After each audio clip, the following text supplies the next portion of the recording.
Hello, hello. How are we? I mean, we talked briefly in chat for a second, but what the hell am I doing streaming on a Tuesday? Who said I was allowed to do that? So stupid. I'm off today, and I've been kind of whirling in my head what the fuck I was even supposed to do today. My husband is working later than he usually does on Tuesdays, and I just kind of feel alone and bored and blah. Also, I didn't stream Sunday, so I felt like a moral obligation to make up for it, even though no one is paying me, and I don't know, I just feel really bad when I miss out on things that I set out to do. But it was really bad Sunday. I've been suffering from some dizzy spells, but turns out, after some mild experimentation, uh, your girl just has an iron deficiency. Not to brag or anything, but I don't get enough iron in my diet. So that means not enough oxygen is going to my brain, and therefore I get dizzy. It's so stupid. But I've been taking some iron supplements, little gummies, because again, child. But they're really good, and I've only been taking them a couple days, and I already feel much, much better. Who would have thought? So ridiculous. But, better late than never. Glad I didn't need to miss too much more of the streams. I feel perfectly fine now, and I'm really excited. My brain has been stuck on this fucking game for, it's become my hyperfixation. I'm just gonna say, it's become my hyperfixation. It's starting to bleed into everything else I do. I wake up thinking about it, go to sleep thinking about it. It's, not normal. But, it just means that I'm enjoying it, obviously. And because I have to limit the amount of time that I, engage with it, it means that I can't just every second I want to play it, I can't just sit down and play it because stream. But again, I like pacing myself. It's this back and forth of I want to do it, but then I know that I can't do it, and so on and so forth. We've been there.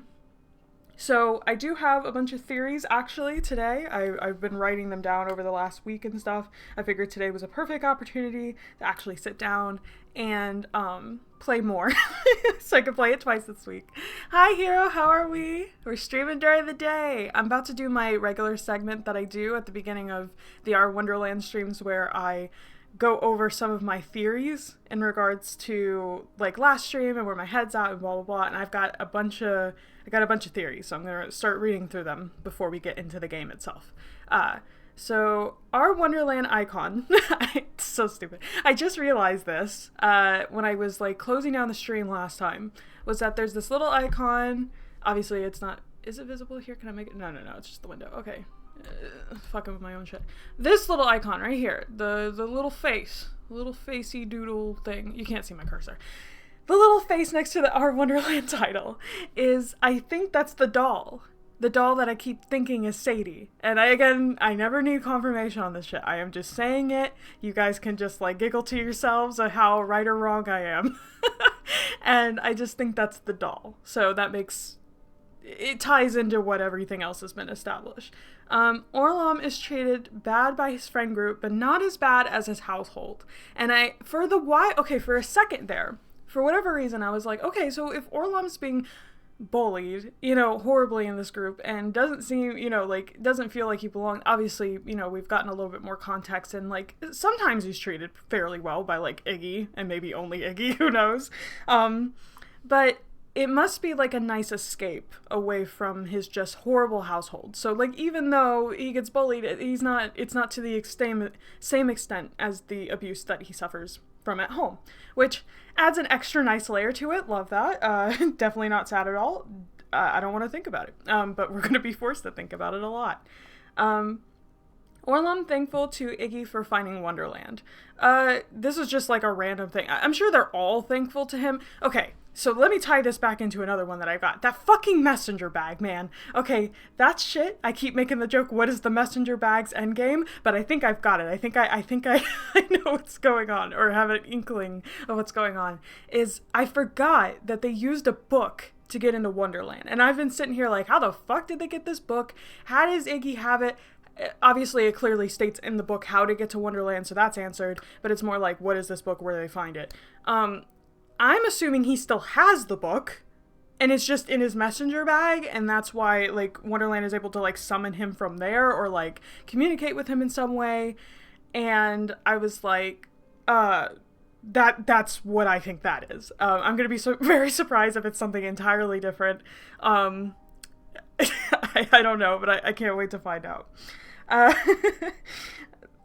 Orlum feels powerless, tries to play a... Okay, this one I've been really, really... Like, this one, it was like an epiphany moment. So, Orlum, when you meet him, is weird as fuck, okay? He's weird, and it's okay to be weird. I want to really emphasize that. I say that he's weird. Weird does not mean bad, it just means that he's weird. It just means he's off kilter. He is strange, he is queer, he is offbeat, okay? We all are. And, like, this isn't a secret to anybody. And the reason why he's weird, like in the real world, is obviously like social anxiety, blah blah blah. But I think he's trying to mimic what Genzo does, like in the group where he's like overplaying himself, you know, making jokes, talking about sex, like doing what like guy bros do, you know, and like trying to like mimic that so that he fits in better with the group. But the way that it manifests from him specifically is just so off. Like, he cannot do it. He has no riz. He does not have Genzo's natural charisma, okay? And like, that's okay. Like, he's not supposed to. And ironically, like, there's two sides of the coin here, where some people are really going to identify with Genzo and really like that, like, super verbose, in your face, super like talking, like, I like those kind of characters. But a lot of people are very off-put by those very cocky, big mouth yapper type people. And that's fair, you know, based off their own personal experiences and shit.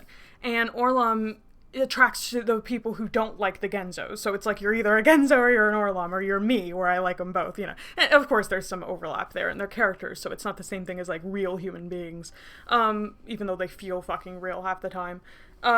So I just think that the reason why Orlum comes off so weird, or why he does that, like, oh yeah, I've slept with so many girls, and I be bar hopping, and I be doing all this shit, and he like really plays it up, is because he's just trying to do what Genzo does, and he's always looked up to him, obviously, and like even so much so that it like still fuels into his adulthood, which is kind of sad.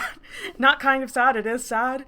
And I think at least that's I'm pretty sure that's the case. But it isn't natural at it at all, and ends up making him weirder. Yeah, it kind of just makes him weirder. Wonderland isn't supposed to have adults in it. Yeah, I don't know why I thought that was like a big brain moment. Fucking duh, old Joy. Like, what are you typing? Yeah, we know. They established that like in the first, like, whatever. Messenger bag moving, yeah, whatever. Does this friend group need to stay together? Okay, this one was the biggest one. I've been really chewing on this one. I was like, okay, so this is a group of friends. I also was wondering, just out loud, of how long have they been friends? Because we know for a fact that they've been friends since 11 at the very least. But I feel like they've been friends even younger than that, like as so far as like kindergarten, maybe 8 years old, you know, like something. Maybe it was said and I just didn't pay attention, but I can't remember how young they all became friends. Maybe it was at different time periods and then they all were just friends at the same time at 11. I don't fucking know. But I was like, obviously some people in the group really gel well together. And the only ones I can really think of are like Bucks and Genzo get along, you know, Iggy and Genzo get along, Iggy and Bucks even get along. It seems to be that main trio that gets along really well, and then everybody else is kind of like just there. And I was just sitting on that, and I was like, is this friend group at the I'm assuming that they're all going to be friends towards the end, or at least, you know, be in a position where you can have them all be friends at the end. But it's like, should they be, though? Because, like, some of them seem to vibe just naturally, and I feel like it is perfectly natural for you to outgrow your friends or outgrow very specific friend groups.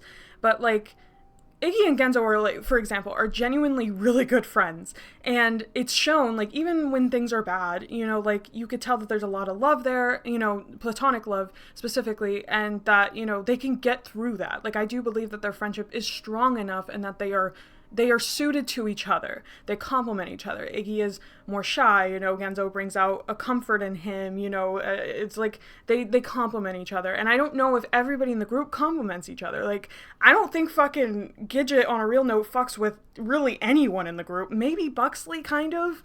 You know, I never see her interact with Orlon, but apparently they went to Wonderland together. Maybe they do have, I've just never seen them interact. And I'm sure that there'll be more opportunities to see that. But as it stands, like, I don't think Orlon and Genzo should be friends. I don't think that they're the kind of people that could ever be friends, just by nature of who they are as people. And that's not a bad thing or anything, but it's like, I don't know if that's what's the best for this. Maybe it's just like Iggy is on better terms with everybody, because I feel like Iggy is pretty good friends with everybody, as just the main character and as the ringleader. Like, it makes sense for him to mend his friendships with every single individual, but does it make sense for him to just, like, have them all be friends all the time? I don't know. But that was something I was thinking about, and I'm excited to have more things to chew on, basically, because I've been chewing on, like, the same... and that's where I get to. It's like, I've only played so much, you know? Like, I'm only like, halfway through, I guess, now. I guess I'm halfway through. Maybe not in terms of, like, word-wise. Doesn't matter.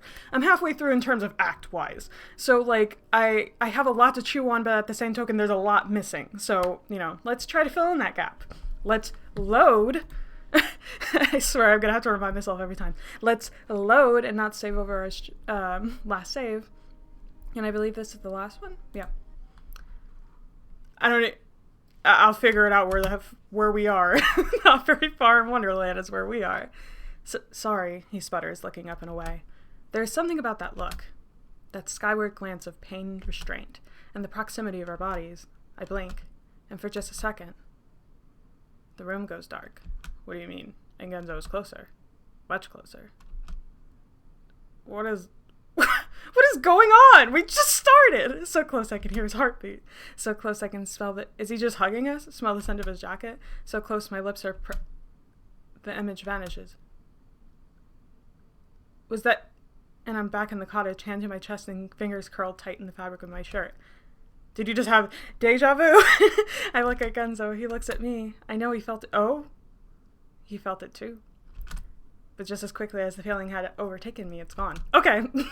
I huff and turn away, arms curled across my chest. This isn't the time to be letting my thoughts run away from me. This place is weird enough as it is. That's an understatement. And we have more important things to focus on, like figuring out what the fuck is even going on. Hello, I'm here, although I have to lurk out and about. No, don't worry. Everyone is allowed to lurk all the time. Trust and believe. There's plenty of talking to myself I could do, don't worry. And I'm not even saying that just to be, like, silly. That's just true. And finding Orlom, if he really is here. He has to be here. There's no way he's... I don't give myself the chance to finish that thought.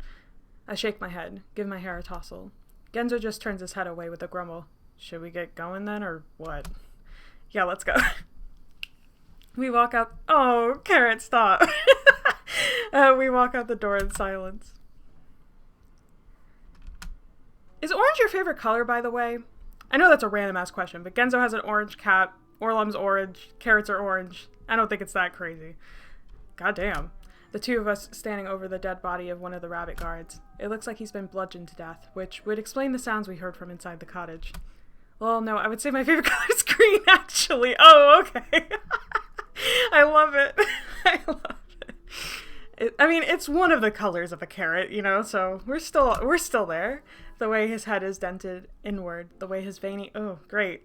Extra descriptions, my favorite. The way the blood congeals on his fur in thick, dark clumps. Not something you see every day, I muse. Do we really have to talk about it? Yeah, unless you're a serial killer, Genzo squawks. He's kneading his cap between his fingers, eyes twitching. He glances at me with a cock of his brow. You done ogling the flayed corpse there? Okay, so last time, Genzo was like, yo, that's crazy. That guy's fucking dead. He's really dead. You see that, Iggs? Dead. And then Iggy's like, okay, we get it. Don't need the commentary. But now Iggy's doing it? Huh? I snap out of my daze with a shake of my head, not even having realized I've been staring. Just grossing me out is all. Apparently not enough, and rightfully so. Genzo tugs his cap back over his tousled hair. Let's keep moving then, shall we? He looks first to the left, then to the right. I say we go this way to the right. Something inside me snaps. Oh, so you get to make all the decisions now, do you? Where's this coming from? Alright, angry Eggy, let's go. Genzo furrows his brow. God damn, Iggs, what's wrong with you? I was only suggesting we don't follow the homicidal rabbits, but go off. Yeah, no, really? What the fuck? I blink. I did it again. Where did that even come from? Oh no! It just dawned on me. Is Wonderland getting to him this time? Is that just what it is? And hello, Carrot and Hero. First time I come stream with you too. It's the first time I'm streaming during the day where they can, where it's not like the middle of fucking the night, basically. Why why should I care what direction we go in? It feels like literally everything is setting me off. Sorry, I rub at my eyes. There is a strange residual heat dancing in my chest from the receding flash of anger. That's fine, yeah. Let's go that way. Genzo looks at me for a moment longer, chewing on the inside of his cheek. Then starts off down the path. We're gonna just kill Genzo. We're just gonna find a weapon. We're just gonna end up killing him because we're gonna be so angry. I follow after him. Hi, Chime. How are you? Thanks for dropping by. It's quiet as we walk. The tall clusters of fiery red corridor, us in the river of dirt, directs us left and right like the waters in a canyon, not a canoe. Above us, the sky glitters a sunny orange. Not Carrot's favorite color. And on either side, strange flowers, blues, purples, and teals dot the grass between the trees. I catch Genzo glancing at me. What? He turns back to the front, shrugs. Guess I almost hesitate to ask, but what do you wish for? I blink, frown. I'm fine, tired but fine. Oh, I hope you get some sleep if you get the chance. Don't let me keep you up, please. None of your business? Nothing. Iggy? Take a chill pill. You might be angry, but I ain't angry at Genzo, so let's relax. Nothing, I finally say. Nothing? I don't know, I couldn't think of anything. I don't want anything. Goddamn, Mr. Perfect over here, Genzo laughs. Here I had about 50 different things I could have wished for. Oh, like what? I don't respond. No, you should have asked him. Even now, I can't think of what I could possibly want. Well, I'm sorry about this. It's fine. It's fine. It's just funny.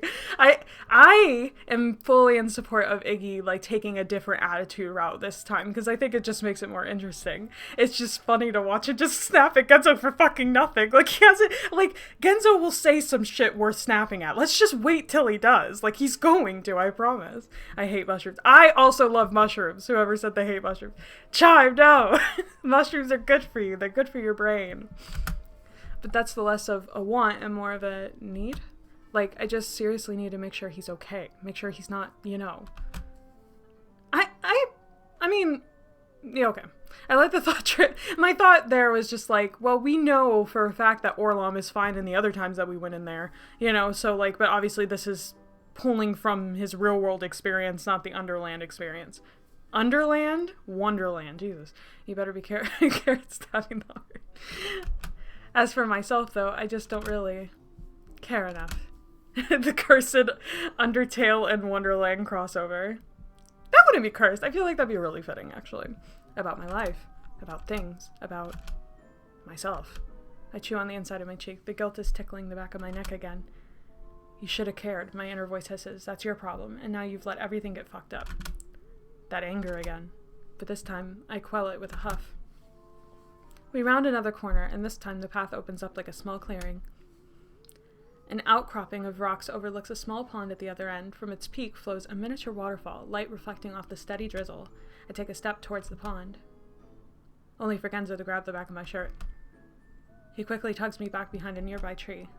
2 seconds later, a rabbit soldier appears, his nose twitching and his eyes searching the ground. I freeze, eyes wide, the two of us just watching the rabbit in silence. Fuck, I know this. I definitely know this. Yeah, me too. And just a blurred trees of racing steps are flashing through my brain. I do admire how much you can step into Iggy's shoes with this game. Like, we are in the same boat, like, 90% of the time. Outside of, like, obviously not his memories. Wish I had all your memories. Iggy, give them to me now, so I know what the fuck's going on. But, like, it's really nice for the horror aspect of it, to just constantly be in his shoes. Genocide Iggy route in Underland. Not care of being a yandere serial killer. But rather than providing... No, the Gidget has that covered completely. But rather than providing comfort, it just makes me scowl. I don't need your protection. I can take care of myself. Shut up, Iggy. I jerk away, but must misjudge the amount of force required because the momentum sends me stumbling forward and out from the safety of the trees. My ass hits the dirt not more than 10 feet in front of the rabbit. Iggy! I hear Genzo shout from behind me as I attempt to scramble back to my feet, but the rabbit is already staring at me, looming over me. Goddamn, is he tall? Yeah, 7 fucking feet. I suddenly feel incredibly small. Then the rabbit's head cocks first, left, then right. His ears twitch. Who are you? he finally demands. I start to bring my hands up, hoping to somehow wave myself off, then change my mind. You know what? I don't need this shit. This is our world. And I'm not gonna let some old rabbit do as he pleases. He just starts snapping and like waving his head. Okay. I bring my index finger up and start to march forward. Oh! But I'm unable to finish. He just stabs us. Genzo rushes out the tree and yanks me back behind him with such force it momentarily jolts the air out of my lungs. He puts his hands up like some sort of football quarterback ready to hike. Ooh. That would be such a good AU. Just high school AU. Just anywhere not here. I'm just joking. This sounds so painful coming from being lovey-dovey with Genzo. I know. And it's funny because I just posted the clip of like their first kiss and shit too. And I was just like, oh, that was so nice. And now Iggy's like, fuck you, Genzo, I hate you. I hope you die. No. I forgot how aggro I really made it. I love it. It's so funny. Like, relax. I like it because, like I said before, it's, Orlom deserves to have somebody give this much of a shit. Even if Iggy is overcorrecting. He's overcorrecting. But I do like to see him, like, going the extra mile, And I'm sure he's not going to be aggro Iggy when he's around Orlom, whenever that happens. We're just passing through. Nothing to see here. He tries. But the rabbit doesn't seem to be buying it. He blinks, just staring at Genzo. Then his eyes dilate, widen. His ears go straight. Wait a minute. You're the fellow the king told us to watch out for. He chuckles. And have you got yourself a little side dish, too?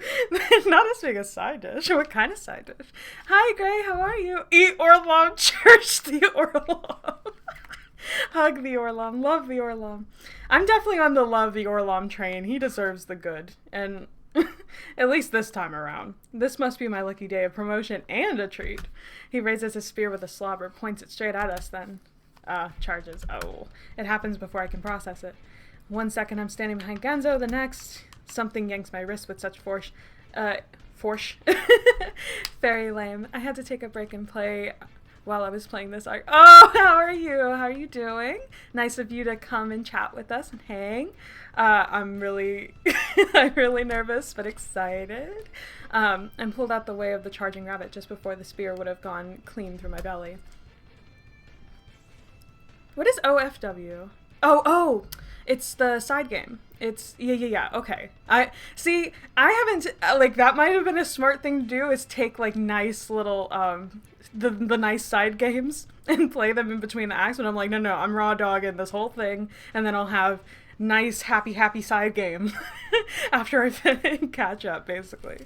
I stumble forward, nearly topple against Genzo's shoulder. Then his fingers clamp even tighter around my wrist as he takes down the path, dragging me with him. Genzo, I choke, barely managing to keep up. Kenzie has a firm grip on my brain. Me too. Speaking my language. Look, Iggy might not be on the Genzo train this time around, but I am. Me and Iggy, we are not the same in that regard. I am not in his shoes in that sense. Okay, I am always on the Genzo train. Choo choo. Can't stop apparently, because when both of us throw a glance back, we see the rabbit already circling after us, circling back around and renewing his charge. Fuck. My heart ships Kenzie in every route, as it should. The path leads out the forest and down along a river, the water whizzing by on our right. We're going so fast we don't even notice the roadblock until it's too late. Genzo hits it first. I hear him give a startled oomph right before I slam into the fleshy wall next to him. Both of us fall backwards to the ground. What the fuck? It's a giant slab of pink flesh about a waist high just sitting there, blocking the entire road, and it's wet, sopping. It looks like I start, only for Genzo's yelp to tear my attention back to the rabbit behind us. Up! Genzo shrieks and pulls me to my feet, fingers clawing my shirt and practically throwing me up and onto the porous mass. We're always back at the tongue. We can never escape the tongue. I go head over heels, except not for Genzo, landing with a voice flop on my back. And just as I attempt to sit back up, Genzo follows. Clambering up so quickly, he loses his balance and crashes straight into me. Oh. Okay, now this is just evil. Okay, I get the choice of making Iggy angry this time, but now they got all these lingering feelings from the last arc, and I have to deal with that now? I don't want to deal with that. I'm trying to move on. I'm trying to be on the Orlom train, at least for this time, But now I can't escape. Look at this. This is a crime against me and everybody who loves Genzo. Let's all charge against Carrot now. You forgot about this part. I slam back into the oozy ground with a sputtered oomph. Genzo feels weight coming down on top of me. God, I wish that were me. Fuck my life, I hear Genzo mutter. But he doesn't move for a second. And as I'm lying there, I feel my heart start to pick up. Not on top of a tongue, too. Because I can feel him. His weight keeps keeping me pinned. His legs straddling my hips. Oh! Y'all saw that! Y'all saw that! I squeezed my eyes shut. All at once, memories of junior high are flashing back up in my mind and making my chest clench and my mouth dry. What if he what, Iggy? I don't let myself finish that thought. Panic getting the best of me. I shove up and against his shoulders with an exasperated huff. Oh, he's angry. He's angry. Get off. Genzo groans and starts pushing himself to his knees, but it's not fast enough for me. I give him another shove, voice sharper than I intend. Get off.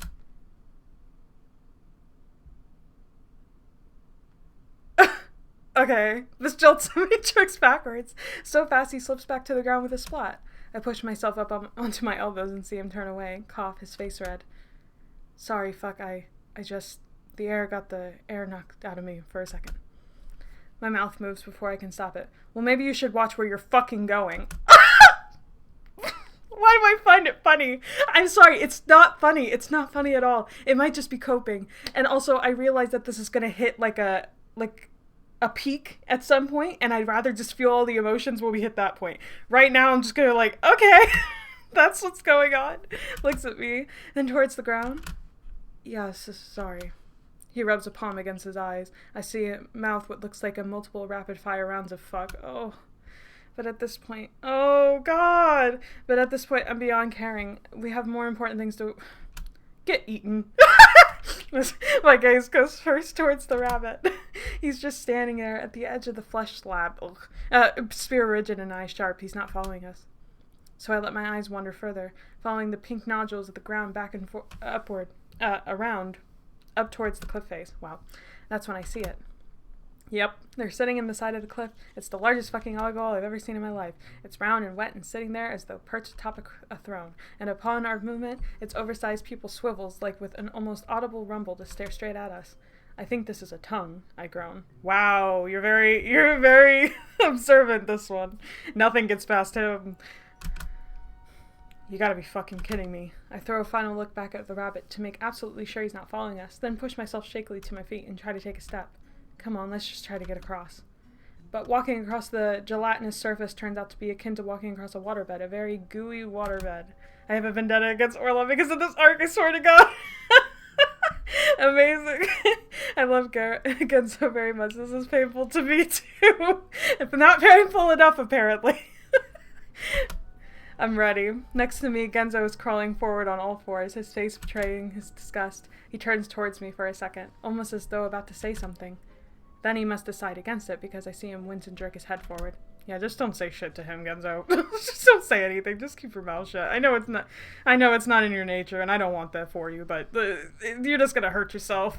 Playing with fire. Bile quickly rises to the back of my throat. Disgusting. Yep. But I shake my head and keep going. I keep my eyes trained forward as I crawl, trying not to look or think about the viscosity. Yeah, I didn't want to think about that neither. I'm assuming most of this is kind of the same. It's at the moment that the tongue moves. It starts a low rumble. Then the salmon-colored flesh begins to undulate, giving rise to rippling tremors that send our bodies bobbing. What the... And it takes us with it. The fuck? The growling hillock takes us up, up, up, higher, higher, before just suddenly shifting gears and rolling like a wave. The upsurge of flesh ripples, crests, and surges forward, taking us with it. Okay, so this is closer to the Act 1 part. No, I'm stupid. Ignore me. Quiet. Moisture dribbles down my forehead and cheeks. Quiet. Yeah, give us a good old lick down. Yeah, I've just had enough of this. Oh! This is our world. Okay, well that counts for Genzo too, Iggy. I hope you realize that. Hey, I push forward, separating myself from the slick surface of the tongue and nearly toppling over. I mean, I do like him taking a little bit more of an initiative, if nothing else. Iggy, what are you... Why are you being stupid? But I don't care what he's thinking. Yeah, we know. I raise my fist with an angry grunt. Hey, you big stupid bowling ball. Okay, Iggy, you had one chance to be cool, okay? You couldn't think of anything better? Come on! The pupil shudders. Yeah, I'm talking to you. You and this stupid tongue of yours. Good lord. This child. I stomped down on the oozing flesh, him being older than me. This child. And it bounces with a gooey jolt.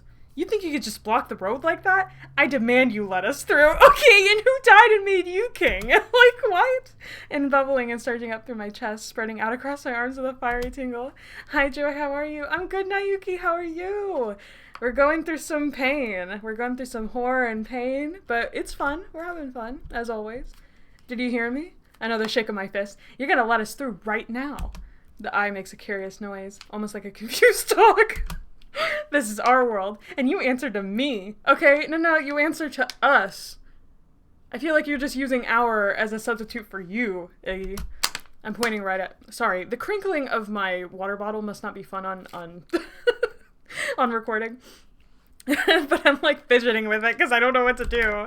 I can feel the tendrils of heat lapping at my skin. I can almost feel them rising from me like a backdrop of fire and brimstone. It brings a smile to my face. Another noise from the eye. Then it quivers. Oh.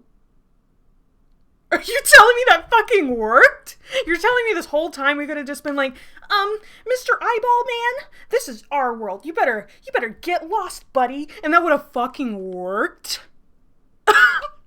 I'm crying. I'm gonna go to sleep soon. Please go to sleep, Nayuki. Everyone who's tired, go to sleep. Do not stay awake on my behalf. But I appreciate you guys dropping by, even just to say hi for a little bit. It means a lot. Oh, poor Aichon, it gets bullied. No, it deserves it. Fuck that eyeball. But you're telling me that worked? Like, I'm still reeling over that. You're telling me I could have just legitimately told the little tomato guy, could be like, oh, you got a fat head, and he would have just run off and left us alone? Ridiculous. Genzo yelps and falls backward onto his rear end. When he wobbles back to his feet, his eyes are wide as dinner plates. Yeah, mine too. Holy hell, Iggs, what was that? The anger in my chest is fading away, leaving behind a feeling of pride in its place. Alright. I adjust the waist of my pants with a triumphant grin. I don't like this, Iggy. You can be angry, Iggy, but I don't like prideful, Iggy. Because that was weak sauce. Oh, you know. Just tell it who's boss? I can't even read it, seriously. Because at least when Orlom does this shit, I don't know, like, it's silly, but it still works for me a little bit. I don't know. Then finally returns to smile. Goddamn, gotta say, that's a side of you I've never seen before. I shrug and start towards the end of the tongue, anxious to get back on solid ground. Just tired of being so mellow, I guess. Which, fair. Fair, but also, stop. Genzo watches me for a moment, then attempts to jog after me, and promptly slips straight... Oh. Poor babe. That's gotta be the worst. Act 3, Iggy follows Chad and Alpha Male Kids on Instagram. He's an Andrew Tate supporter this time around. Like, fuck off, Iggy. When clear of the tongue, it's back to the road, which winds up and around. Okay, so when we go to the fucking boat, is he just gonna be like, shut up, little flower man, I know better than you. Also, I'm gonna drive this boat. And also, I don't need to close my eyes. It's like, okay, what are we doing? Genzo tries to wring what he can of the viscous muck out of his hat as I brush my fingers through the ramp ringlets of my hair. I still feel gross. Yeah, even my pores feel clogged. What I do for a shower right about now. As I'm peering out ahead of us, a flash of movement catches my eye, and my gaze goes immediately towards the far bank. A dock has been erected on the sand, and a boat is slowly gliding its way over the opposite direction. Genzo follows my gaze. He narrows his eyes. That's curiously convenient. He's not wrong, but at the same time... No, I remember this. The sight of the miniature white riverboat is enough to bring fuzzy, shifting images bubbling to the surface of my brain. Genzo looks from the boat to me, then back to the boat. He opens his mouth, closes it. By the time he opens it a second time, I'm already off, jogging in the direction of the dock of the boat. He clutches at his hat and starts after me. I get to the wooden steps at the dock, just as the boat comes to a halt on the other end of the pier. Hey, at least I get to see the flower. Always a highlight. Jesus, Genzo.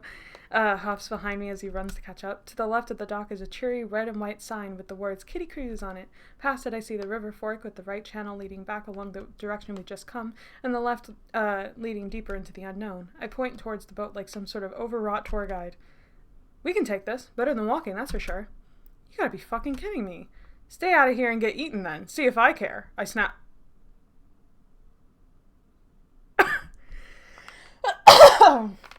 Okay. Sorry for coughing. If there was a face cam just then, you would have just seen me looking directly at the lens, because I feel like I've been doing that this whole fucking time. Iggy, relax, okay? Relax. For fuck's sake, Genzo growls. Whatever. Yeah, no, for real. I grimace. I can't seem to stop lashing out. The words keep coming out of my mouth before I can stop them. Okay, well, be an adult. Close your mouth. You got nothing nice to say. Don't say anything at all. Ever learned that? I massage my forehead. Then start silently up the stairs. My ascent is halted, however, by a jovial, high-pitched voice. Yeah! Come and ride the Kitty Cruise. I was so excited I couldn't even read. Come and ride the Kitty Cruise and sail the waves for days. Adventure like you've never had. The end to your malaise. I stop, blink, then lean over to the railing for a peek at the ground below. It's a flower. Brilliant white petals adorn its oversized head. Its glossy green leaves shimmy with its dance-like movement. Genzo steps up to the railing next to me, blinking curiously. Weird. The flower twists atop its roots, as though looking up at us. Cap of orange, scant of height, the pallid yearnings you cloak in trite. Oh. Not the pining. Are more glaring than your loss of sight. Rude. I raise a brow. What's that supposed to mean? Means a cheeky flower. Oh, are they just gonna fucking beat up the flower this time? I'm just gonna, like, start kicking it. The flower brings its leaves up to its chalky yellow... The gentle flower, locked in its earthen cage, warrants not the fruits of your misplaced rage. Genzo snorts. I can't help but laugh. It's just a flower again. No need to get so worked up. Says the one not getting ridiculed by it. Just ignore it. Come on. Genzo huffs but calms down. He readjusts his cap on his head with a cavalier twist, nods once at the flower, then steps back towards the stairs. The flower waggles its leaves, this time turning its attention to me. You're a little bitch, and this time you're gonna get ditched and put in a ditch because you're such a little bitch. That's what it says. Look why he's being so mean. You're just a string bean. Why you being so mean? I could do this all day. I'm not gonna do it all day, but I could. Though with force and fury your long journey may ease. It'll take longer than that for your heart to unfreeze. Just roasting us. The flower's word sends a spark of electricity straight at my spine. Oh, he's gonna strangle it. You fucking... I turn with a flash, stomping back down the steps and make a beeline for the flower. Iggy! You just told me not to fucking do it. Genzo just manages to grab the back of my collar before I go, homicidal gardener! That's amazing. On the poor plant. He pulls me back towards the steps of the dock. I let out another snort, face red with indignation. Damn, Iggs, what was all that about? Damn, Iggs, you can't read. What was all that just ignoring it? Huh? Genzo laughs, but I don't miss the anxious trill just beneath the mirth. You seem a little high-strung. I huff and rub at my eyes, but I don't respond. Whatever, let's just get on the boat. I finally grumble and start wandering towards the end of the dock, Genzo falling hesitantly behind. The boat is still anchored at the end of the dock, almost as though waiting for us. It bobs up and down gently in the current. Looks fine to me. Once again, Genzo looks from the boat to me, then back to the boat. He doesn't say anything. Whatever. I'm not just gonna stand here for hours. I step forward, tossing a leg over the side and half stumbling into the bobbing boat. He quickly pulls me back. He waits for me to sit down on one of the wooden benches before clambering in after me. For a moment I worry that it might sink between our combined weight. We're quite a bit larger than the last time we rode, but it ultimately holds true. Is there something we need to do to get it started? Like I remember. What do you mean, like you remember? You remember every other fucking time. Genzo's gaze jumps to the deck. Fortunately, we're not... It's just gonna be Iggy mad at Genzo, me mad at Iggy, and this is gonna be the cycle. Again and again and again. Fortunately, we're not left in the dark for long. Only a few seconds, the water wheel slowly chugs back to life. With a shudder, the boat begins to glide across the water. The river is calm. I am this tempted to just open my eyes this fucking time. I'm this tempted. If it gives me a choice, I'm just gonna leave them open. Once it reaches the fork in the river, it turns... Because I have no idea what happens here. I've never gotten the bad end here, so I have no idea what happens. It's a big piece I've been missing. Take us further from our cottage, the rabbit guards and the giant eyeball. Genzo's still quiet. He's got his hands shoved in his pockets. And what the fuck is going to happen this time? Because we also had to protect Genzo, so we're just going to be like, fuck you, guy. I'm torn. I scratch my bare arm. I'm starting to calm down again. Good. The heat dripping out of my pores. The gentle sway of the boat is helping. Back and forth, slow and smooth. We round the bend, now drifting dreamily past colorful scenery. Knolls of gold and green slope upwards and away from the riverbank, and red and purple trees stretch towards the orange sky.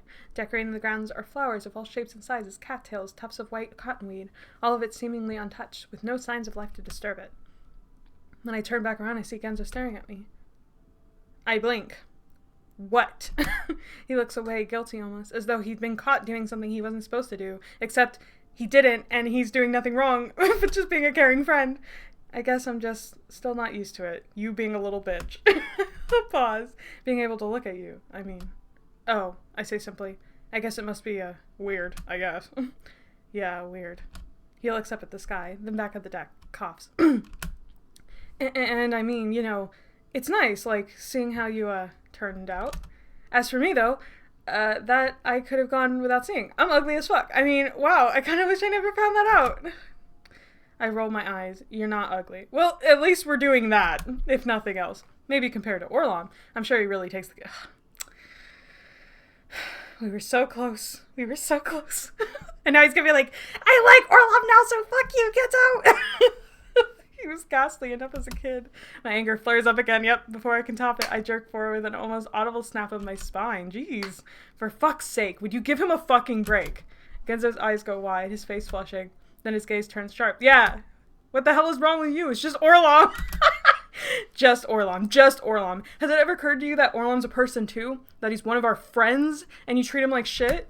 I mean, you kind of all do, but it's okay. Well, sorry. Didn't know you were in love with a guy, for crying out loud. Oh. There's so many layers. Genzo grinds his teeth. And also, what the fuck? Last I checked, you never cared about him before. Where was all this, oh, woe is Orlon, back when we were kids? I never saw you stand up for him. Hell yeah, you didn't call his ass out. Self-righteous ass Iggy. Relax. It's true. It's fucking true, yeah. I was a horrible fucking person. Look, you were a kid for at least half of it. Yeah, well, I wrench my gaze away. Maybe I'm trying to make up for it? Genzo rolls his eyes. Oh, well, good for you, Mr. Saint. But just because you're having an existential crisis about it doesn't mean I have to take it out on me. Hell yeah. Hell fucking yeah. And I want to say this, again, not a criticism of the writing or anything. It's like one of my biggest pet peeves, like in real life, is I hate when people get angry about something else and then they take it out on you specifically. Like, if it has nothing to do with me, you better sort that out amongst yourself or tell me you're ranting. Otherwise, I don't want to fucking hear it. Do not treat me differently because of some arbitrary ass thing that bothered you. Also, good night, Nayuki. This is really like strumming on that, like, stop being so self-righteous, Iggy. We're all learning. Fucking help. Genzo, stop bullying Iggy, or Iggy will bully you. Bully Iggy is so scary, to be honest. Yeah. He tried to kill himself, say nothing. Alright. Well, we're not going to say nothing, because saying nothing is not helpful here. Obviously, we're going to argue anyway, and you're just going to get on Genzo no matter what I do, so let's just double down, fuck it. He tried to kill himself. See if he cares there. I jump to my feet before I can stop myself, the momentum rocking the entire boat. He tried to kill himself again. Genzo stopped. His face has gone white. He just stares at me, though not really at me. More like pointed in my direction, but watching something else entirely on the surface of my eyes. Finally, he jerks away. Fuck. He closes his eyes, opens them. I slump back down, my face in my hands. I didn't actually meant to say it. I mean, I did. It's not my secret to tell. Oh, I mean, that's fair. I didn't think about that part. Whoops, sorry, Orlon. Didn't mean to... didn't mean to spill the your personal information like that. My bad. I was too busy. Damn, it's seeping into me too. Genzo tugs his hat off his head, kneading the fabric between his fingers. He looks like he's gonna be sick. Stupid fucker. I just barely hear him mutter. He's just staring at the bottom of the boat. We continue on the silence, the air heavy on my back and shoulders. I can still feel the rage down in my stomach. Rage at Kenzo. Rage at myself. Hey, that's deep because we're playing as Iggy, and if Iggy's angry at Iggy and we're angry at Iggy, then we are angry at ourselves. Whoa! Although I would argue this is information Iggy should be divulging. Yeah, I mean, that's true. I guess that is part of it, too. It's kind of a multi-layered issue. I mean, amongst friends, I feel like if you're going to tell anybody, you should be able to tell a friend, and also he definitely totally needs help. It's just we're also in Wonderland, so it's like, what help can we fucking give him right now? Like, I don't know. It's all over the place. Genzo grunts softly. He's looking at something along the right-hand bank. What's that? Huh? That sign? I let my gaze follow his and spy a small wooden sign with the words Collector's Territory ahead, painted on in heavy red strokes. Who the fuck knows? I muttered, disinterested. I don't remember this collector guy from before. Well, if he tries anything, I'm gonna tear his fucking head off! Are you now? Because I'll test that theory, Iggy. Let's see what you do this time. Genzo flinches, recoils. I just wrap my arms around my chest, staring fiery daggers to the bench in front of me. On we glide, and on the aura of animosity floats over my head like a cloud, past tree after tree, bend after bend, even past a strange yellow hillock covered in what appears to be slowly smoking trash. I say nothing. Genzo says nothing. Finally, the boat slows to a stop, and I look up to see a dock identical to the one we embarked from. Guess this is where we get off, Genzo says sullenly, and pushes himself to his feet. I run a hand through my hair, scratching at the back of my neck. The hair there is standing straight up for reasons I can't fathom, and I swear I feel someone watching me the entire way off the boat and onto the dock. I shake it off, shrug my shoulders. Genzo has his hands in his pockets and is staring down at the wooden planks. I don't say anything as I walk past. Past the dock, a valley of dirt winds itself off and away from the river, bordered on either side by more trees. Come on, I finally mutter and start down the path. Genzo falls in step next to me. Behind us, a set of black tentacles curled around the boat's frame slowly sinks back into the water. What? What? Okay, I'm not sure how long we walk. 20 minutes, 30, an hour. Time feels strange, almost as though it's not passing at all. Yet, when I think back to the cottage, of discovering that hole in the tree, it already feels like a lifetime ago, and strangely disconnected. I try to think about my apartment, about work, about the party. They all feel fake. Did any of that really happen? Of course it did. That's my life. That's me. I look down at my hand, as though it might reveal answers to some unspoken question. And my mind drifts back to the voice in the tree. You never saw that game over? You never saw the tentacles? Yeah, I mean, maybe I'll just have to do that in my own time and be like, oh, okay, guys, I know what that is now. What do you want, Iggy? I don't know. I still don't know. I think back to the encounter with that eye, how satisfying it had felt to tell that thing off, yeah, with your weak ass. For some reason, this makes me think of Orlom. I missed the best part, the tentacle. Is it, though? Is it the best part? We got eyeball tongue. We got tomato. How many people got the tomatoes, guys? Come on. Maybe I've been able to tell Genzo off like that years ago. Things would... No! No! That's not the fucking solution. This overcorrecting is insane. We've gone so far right, we're going left. You know what I mean? Like, that would have just made Genzo want to fucking kill himself, okay? So, relax. Genzo isn't your enemy, bitch. Getting so mad. Hell, think of what my own life would have been if I hadn't had that kind of gall. Yeah, you would have been an asshole. You would have just been in Genzo's shoes and then people would hate you. So, which one is it? Not coding websites in that tiny apartment over in Brookside, that's for sure. Not spending my nights falling asleep on the couch and waking up to ice cream stains on my shirt. Okay, well, what life are you imagining? That you're gonna be like a fucking pro wrestler? Like, huh? No, I might have actually accomplished something with my life. Like what? You seem fine. Gotten over my insecurity. Yeah, no. I'm calling bullshit. Nope. And forged myself a place where I could actually feel like, where you could pretend to feel like I meant something. The anger at Iggy is killing me. I don't even want to be. That's the thing, I don't. But then, like, as I'm like, oh, he's just going through this, he's just doing this, and then he just says some dumb shit, and I'm like, shut up! Shut up! I'll punch you. It's okay. I'm trying to be understanding. We're being understanding. It's because I care about him, you know? That's what it is. It comes from a real place. I glance down to see the dirt path. What the fuck? Oh, God. I'm worried. Because Gidget's gonna fuel into his, like, God complex he fucking has now. But I don't know how Orlum flies into that. And it's just gonna make Genzo feel even worse. Genzo's gonna off himself by the end of this fucking arc. Like, something really bad is gonna happen to him. I don't want confirmation on that. That's me thinking out loud. Hi, Richie! How are we? We are angry at Iggy, because Iggy is angry at Genzo, but it's okay, because I know he's going through some stuff. I stopped for a moment studying the new pavement. That tingle along the back of my neck is back, almost as though some part of me knew that this was coming, and knows what's going to happen next, too. Next to me, Genzo half-heartedly kicks out a pebble. Guess we're finally getting somewhere. I'm good. I'm really good. I've been excited to play more of our Wonderland, and I'm hoping to finish Act 3 today, so that's my goal. I spy a spattering of bright colors, too bright even for the otherworldly trees. There's something there. I expend the energy for a short jog, taking me around the trees and in front of what I can only describe as a gigantic billboard. I stop, take it in, and feel my brows curl in on themselves. I still love it. Jesus, Genzo trots up next to me, equally as stupefied. It's Gidget, only larger than life and wearing little, very little, clothing. She's lying on her side, head propped up on her hand, and holding a martini glass in her other. Was she holding a martini glass last time? She might have been. Next to her at the words, "Come visit Wonderland's hottest god." It probably was. I grind my teeth together, fist clenching. That's a side of Gidget I've never seen before. Genzo's brows reach for the sky. What the fuck is this? Oh, you're mad at Gidget? It's a billboard. Eggs. Oh, stop with the fucking jokes already. I mean, what is it doing here? And why is Gidget on it like some fucking porn star? Not the slut shaming. Iggy, honey. I will defend you, and I will try. I will fight tooth and nail to defend your actions. But if you slut shame this girl, I'm gonna have to kill you. You're asking me like I have any idea either. Genzo rolls his eyes. What is she even doing down here? Does she think this is some kind of game? Genzo rubs at his shoulders with a frown, but doesn't say anything. Not only is the sign pissing me off, it's also making me uncomfortable. I'm so uncomfortable, it's gonna make me mad. I had to put up with enough sex being shoved in my face in my daily life. Ooh. Now here's my good friend. Is she your good friend, though?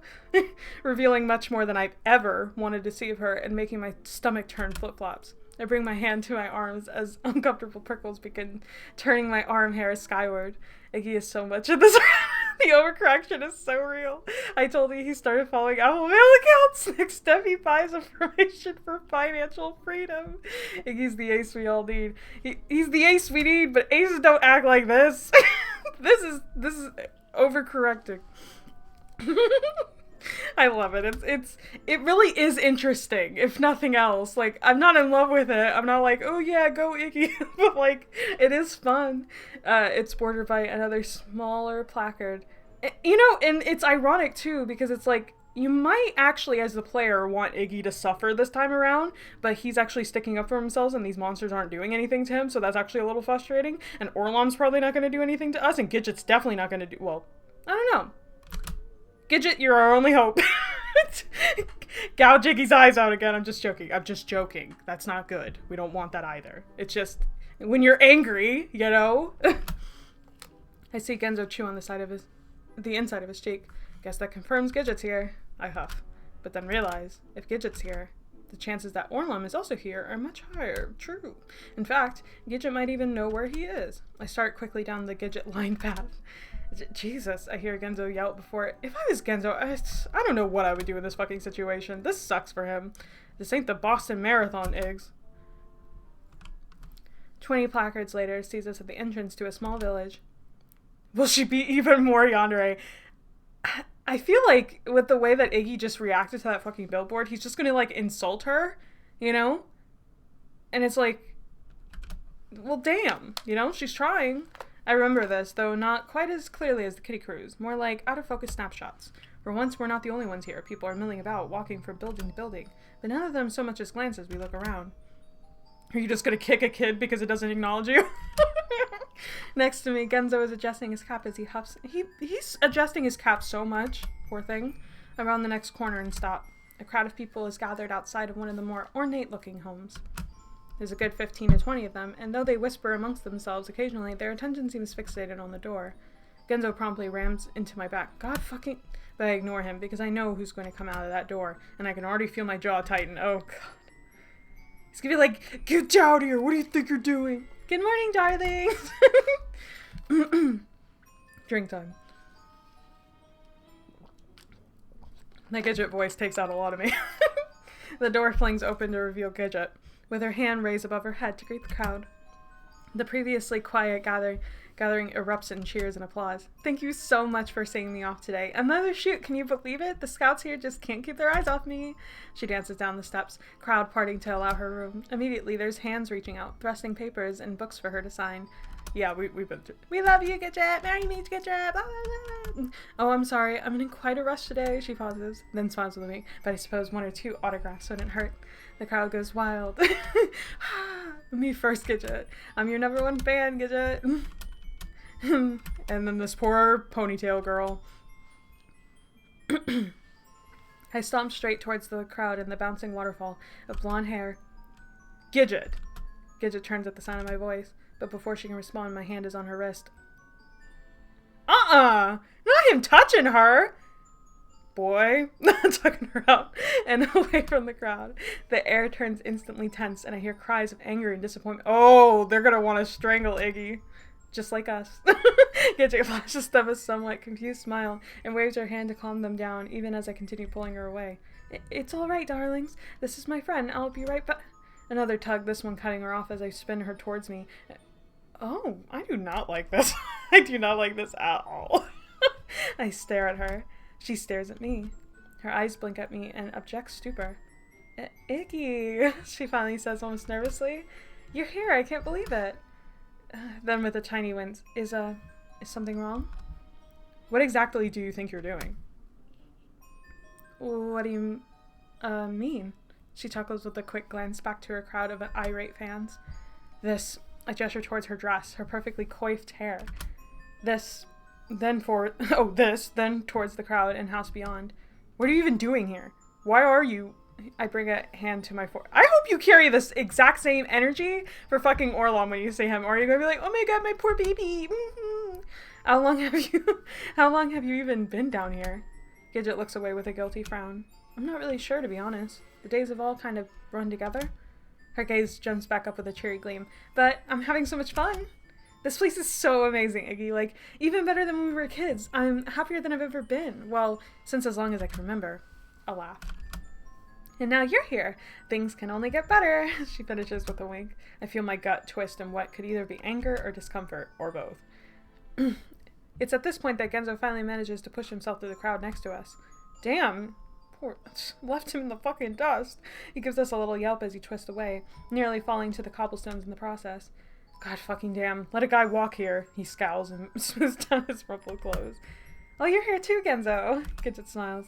Genzo looks up at us, and my grip on Gidget's shoulders. When he brings a finger up to say something, I let her go and cross my arms with an annoyed huff. I see you've already given the privilege of experiencing Iggy's newfound attitude, yeah. He does seem a little high-strung. Seems like someone could use a little Wonderland cheer of his own. Cheer? I squawk, my hands splayed in disbelief. We were almost killed. Genzo taps his chin. He does have a point about that. Oh, come on, killed. I think you're over-exaggerating a little bit. This place is like a giant playground. There's nothing down here that would hurt a flea. Yeah, maybe not in the sheltered Garden of Eden you've created for yourself, but have you tried stepping outside for just a second? I throw a finger back in the direction we came. You're warping this place into a nightmare. Gidget rolls her eyes, hands going to her hips. Maybe it's your attitude. If you try to enjoy yourself, maybe you'd even have a little bit of fun. I bring my hand to my hair with a frustrated grumble. I mean, I don't agree with everything she's saying, but I do have to admit that you need to chill out a bit, Eggs. Yeah, real. I've never seen you like this before. I start, turning my gaze towards the sky as though it'll provide me an answer. I do get that, though, when you're angry and somebody's like, yo, just chill out. It just makes you angrier. But I don't finish. I can't finish. My throat feels so tight with anger that I can't seem to get the words out. So instead, you're gonna give yourself an aneurysm. I grind my teeth together and jerk my head away. You know what? Fuck this. I'm gonna go get a drink, I say before stomping off in the direction of the inn. You go do that. I'm gonna have a fantastic shoot down by the pier. Gidget shouts after me, then turns away with a huff of her own, blonde hair fluttering behind her. Genzo must find himself at a loss because he watches me for a second, watches Gidget, then gives a little wince and jogs after Gidget. Yeah, I don't blame him. She'll probably treat him nicer. Good. I just want to be alone for a little while. You should be alone for a little while. I don't need any of them. Lord have mercy, this guy. Yeah, I mean, it's not even... Iggy left them, I think. Like, I'm not sure how long I sit in drinking. 1 hour? 2 hours? Are you gonna be stupid drunk, Iggy? I start with beer, but after I realize how full it's making me, I switch over to whiskey. Oh, no. The woman behind the counter just keeps bringing more, and I don't tell her no. I'm not a heavy drinker. In fact, I wouldn't even call myself a drinker. I like the occasional beer with friends, and sometimes when I'm in the mood, I'll buy myself a bottle of wine and have myself a little movie night. Just like me, for real. But I'm not normally one who enjoys the feeling of losing themselves to a drink. Now, however, something about the anger and frustration dancing around my belly is making me crave it. That feeling of disconnect that grows with each passing drink. Oh, Orlom's gonna love us when he sees us, for sure. We're definitely not gonna become the exact thing that he fucking was fearful of to begin with. What's wrong with them? All of them. Why are they acting like this is some sort of game? All they ever think about is themselves, and they don't care who they end up hurting along the way. I don't want your attention. I don't want your protection. I can take care of myself. Yeah, you're doing a fine job. Maybe if they'd given even a fraction of the unwanted attention they've always showered on me, to Orlom, none of this would have happened. Fuck Orlom. I'd completely forgotten to ask if Gidget had seen him. Oh well. Yeah, see, like, he wants to help Orlom, I feel that, but he's overcorrecting to the point where he's not even helping him anymore. Like, we've already, like, veered off the path. No doubt to fret and dote on me, some more. I down look, if that's your worry, I don't think they're gonna be doing it for much longer. I down another shot of whiskey and feel it burn its way down my throat. The heat is throbbing in my chest, and already everything has slightly fuzzy, lethargic feel to it. Hey, Iggy? I don't even have to turn around to know who it is. And my suspicions are confirmed when I find Gidget and Genzo staring at me in concern. There's a weird kind of pity in their eyes. Come on, Iggs, why don't you come join us at the table over here, huh? Genzo motions towards an empty table near the far wall. Oh, I see what this is. I sniff. Rub out my mouth. Gonna have an intervention or some shit? You're so sweet. Good lord! I slide off my stool with a slight stumble. Both of them jerk forward to catch my fall. I scowl and yank myself away, waiting until they pull back before meandering towards the table in question. I slump into the nearest chair. Iggs. Genzo sits down across from me. Claps and unclasps his hands. He looks nervous. Is everything okay? You're not acting like yourself, Iggy. Gidget this time. Like myself, what does that even mean? I rest my chin in my hand. You mean not going along with your little game of dress up? Maybe I don't want you dragging me around like some doll, huh? What are you? That's not even... Gidget's face goes red. And you? Oh! I turn to Genzo this time. He sits back with a little start. Maybe I don't want to go along with your little smart-ass comments anymore. Maybe I think you were an asshole all these years. Okay, well, you've become just what you hate, Iggy. You are the biggest asshole. You're making smart-ass comments like it's breathing. I love how he's so far gone here that Gidget becomes incredibly sane to compensate. Yeah, like you're making me yandere, the normal one here. Which reminds me, I was actually meaning to ask. I continue turning back to Gidget. You haven't seen Orlom around, have you? Oh fuck, I should have known this was about that fucker. Genzo jolts to his feet, hands coming down hard on the table. It's Orlom this and Orlom that with you, isn't it? That little weasel doesn't deserve half the energy you're putting in freaking out about him. I want to know why Genzo's so mad at Orlom. Like, I really do. Like, why are you so mad at him? I don't understand. Like, what happened? I want to know! What happened at after prom? Someone tell me. Don't tell me. But, game, tell me. I stand up to match him, enjoying the height advantage I have. I hate this line so much.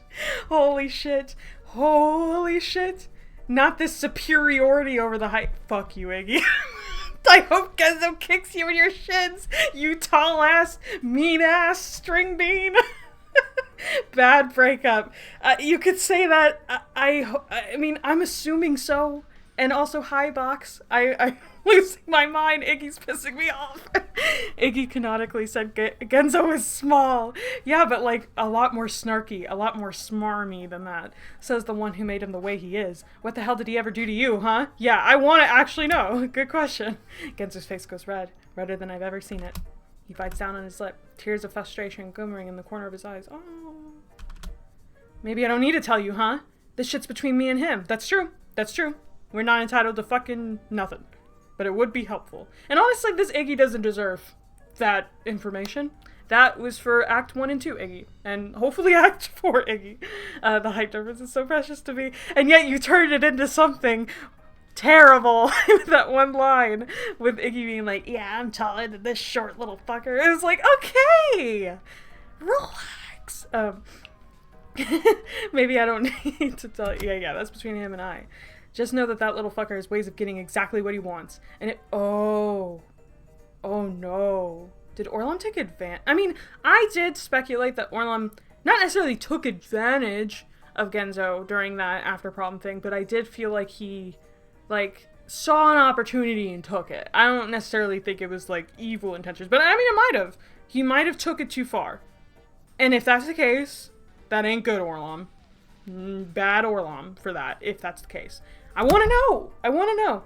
Guys. Gidget's voice cuts him off right before our arms come in between us. Just calm down, okay? Everyone's staring at us. I throw a glance out into the inn and met with wide-eyed stares at the majority of the patrons. That's us, and that's just chat. That's just us right now, just all looking. My face grows incredibly warm, and I drop quickly to my seat, tendrils of sweat waving down the nape of my neck. Genzo follows suit. He tugs at his collar of his jacket, wipes at his forehead. Thank you. Gidget sighs and takes her own seat, fingers laced together atop the table. Fuck, I need a smoke. I see Genzo's fingers shaking as he pulls out his carton of cigarettes and puts one between his lips. I'll be right back. Then he shoves his chair back and heads for the door. Gidget and I watch him leave, an awkward silence hanging over us. Anyway, she curls a lock of hair behind her ear, all of a sudden acting shy. You wanted to know about Orlam. He's here. This brings the first light of hope into my heart since stepping foot in this godforsaken place. He is? Oh, thank fucking God. I lean forward and grab Gidget's hands in a move that must completely take her back because her eye— oh, she's not gonna like this.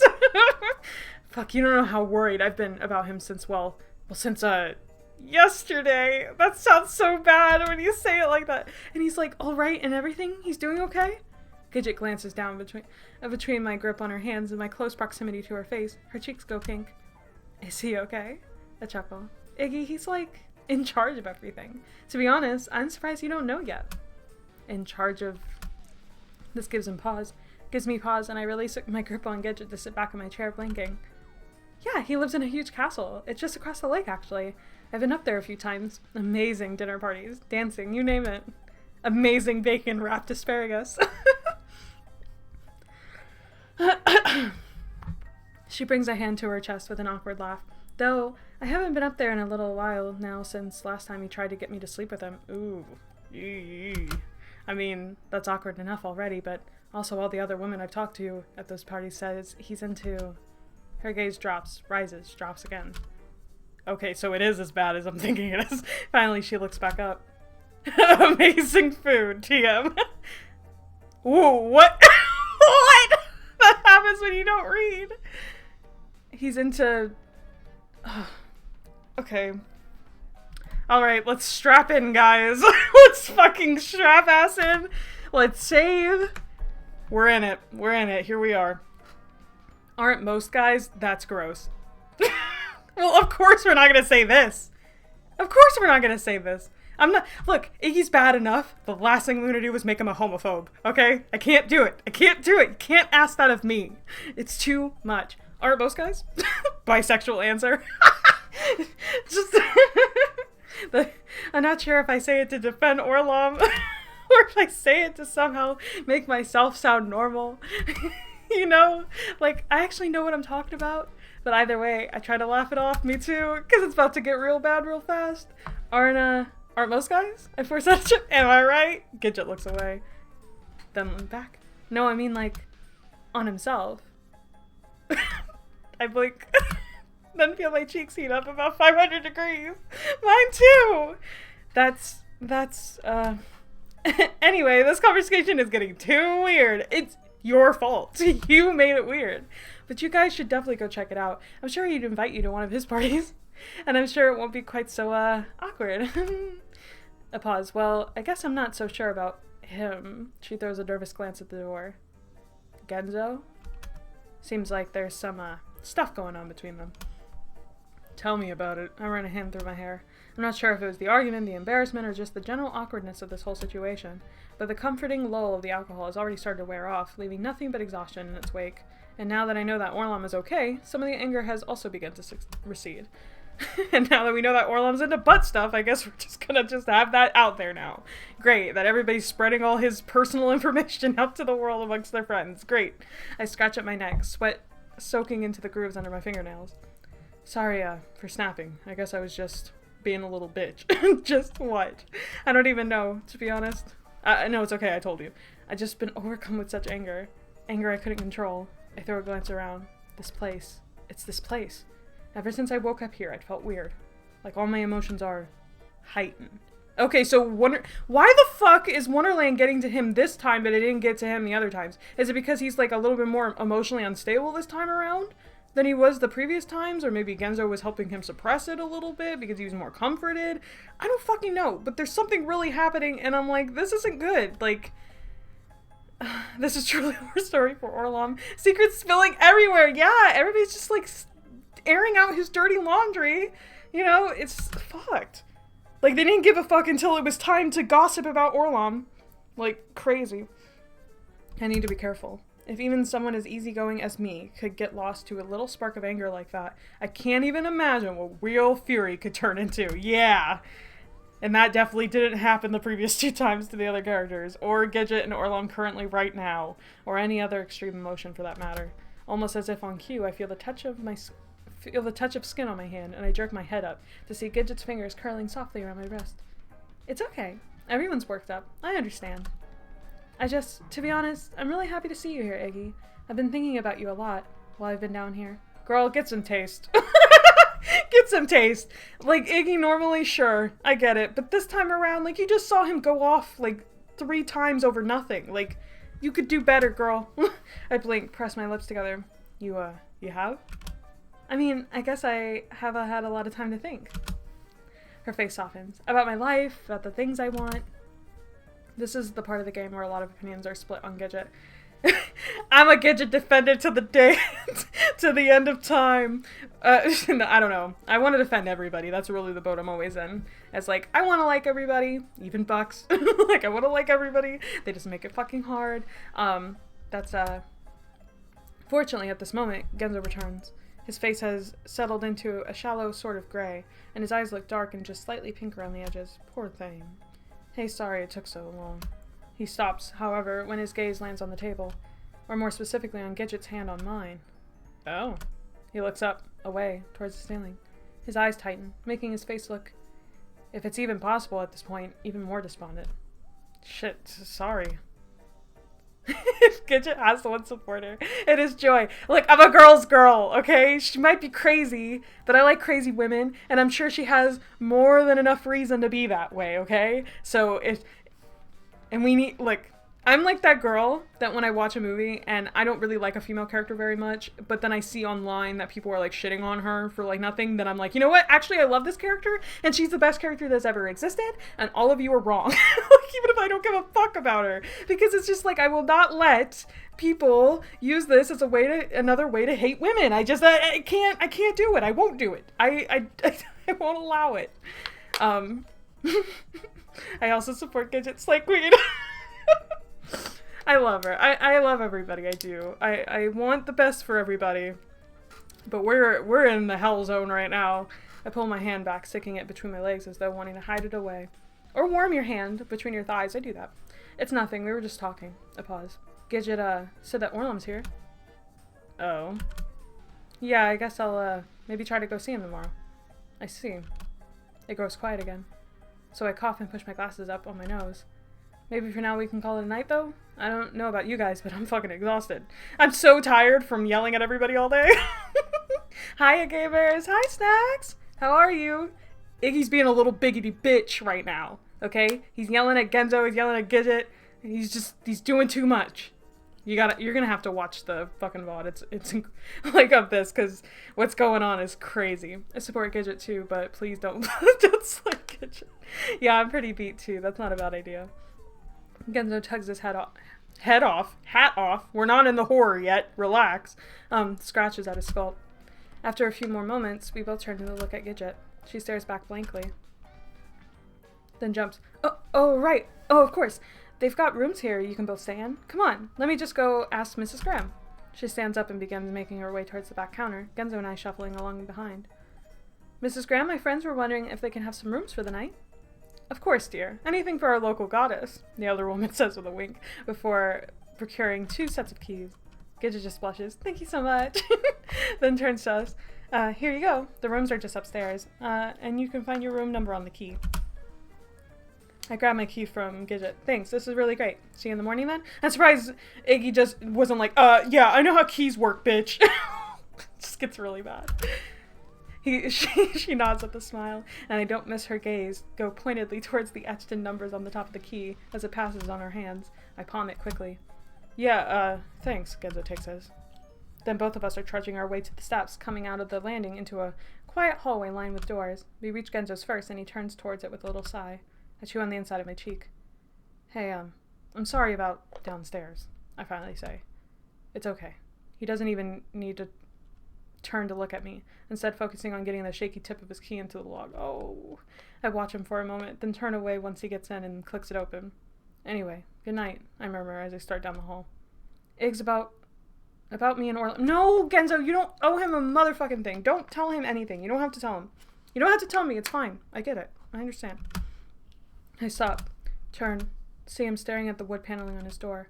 When he finally glances towards me, his eyes are tight. He shakes his head. Looks away. Never mind. Get some sleep. Why are Dad and Dad fighting? Okay, look, I'll just give you the overview. We're in Arc 3 now, and we're, like, Team Orlom this time around, basically. And Orlom's going through some shit, and Iggy helped him go through some shit. And obviously, since Act 2 happened and we had all those, like, great feelings and we fell in love with Genzo and all that, it's still kind of, like, pulling over to Act 3. So there's, like, this really complicated love triangle shit going on right now. And ever since Iggy fucking stepped foot in Wonderland, he's just been, like, so mean. He's just been really, like, angry. Like, he has a lot of anger in him. And so he keeps taking it out on Genzo. And so Iggy also took it out on Gidget, too. So he's just angry, just period. And, like, understandably, like, they treated Orlom shittily, and now he wants to correct it, but he's overcorrecting, and now they're, like, it's destroying his current relationships. I watch him push open his door and step inside. I can't be a child of divorce a second time. Trust me, we're gonna be a child of divorce I don't know how many times at this rate. You too. The door shuts with a click. Messy, correct, absolutely. Then carry on to my own room just a few doors down the hall. When I twist the key in the lock and push open the door, I find myself in a cozy room outfitted with bed, wardrobe, and desk. I've had this theory that Iggy is going through denial was Arc 1, this one is anger. Yeah, I mean, I could see that. Like, the different stages of grief every time. Quiet. It's wonderfully quiet. I'm finally alone. I hadn't realized quite how much I needed this until right this moment. I can practically feel my chest unclench itself muscle by muscle as I let out the longest breath of my life. I meander towards the door. It's decorated with a thick red quilt and crowned at the top of 2 fluffy-looking pillows. Whatever happened to the actual child in part 1? I think I missed that stream. She basically, the child, like, was their entryway to get into Wonderland because they're adults now. And I'm pretty sure that Bucks killed her. Yeah. I can almost say with certainty that she killed Sadie. And I'm assuming every time she fucking kills Sadie to get in here and to shut her up, basically. I sit down and feel the mattress curved delightfully beneath me, then take the opportunity to examine the room. The walls have been built with thick, rounded logs. It reminds me of the old cabin I stayed at during camp one summer. Rustic. My body's still relishing in the quiet. I kick off my shoes and swing my legs up and onto the bed. God, it feels good to get off my feet. I got through the 5 stages of grief, except there's the other secret ones, like absolute terror every time something spooky happens. More so since Iggy wished to deny his existence in a way back then. He fucking killed her? Oh my god. Yeah. It was bad, guys. The end of Act 1 hurt me, like, a lot. It still does. The remnants. Tomorrow, I'll finally be able to see Orlom, to ascertain with my own eyes that he is in fact okay. That thought brings me some peace. As crazy as things are around here, at least I can latch on to that. I mean, I guess. He's, like, in charge of everything. I curl my top lip upward, stretching my toes inside my socks. Orlom in charge of everything. It's a strange thought for sure. It's hard for me to imagine Mousy Orlom bossing anyone around, let alone everyone. And yet, I'm kind of glad for him. Me, kind of. Actually true. He deserves a chance to call the shots for once, even if it can only be in a fantasy world like this. Oh, but when Gidget tries to recapture her sexuality and shit in this world, it's a bad thing. Okay, Iggy, which one is it? Rude. Yeah, in a fantasy world like this, we still need to figure out what the fuck is even going on. Maybe he'll be able to help with that too. I mean, maybe, actually. Maybe he even knows where Bucks is. I don't care where Bucks is. Something tells me she's the key to all of this. Probably. It all started after that call from Hunar, after all. There's a knock at the door.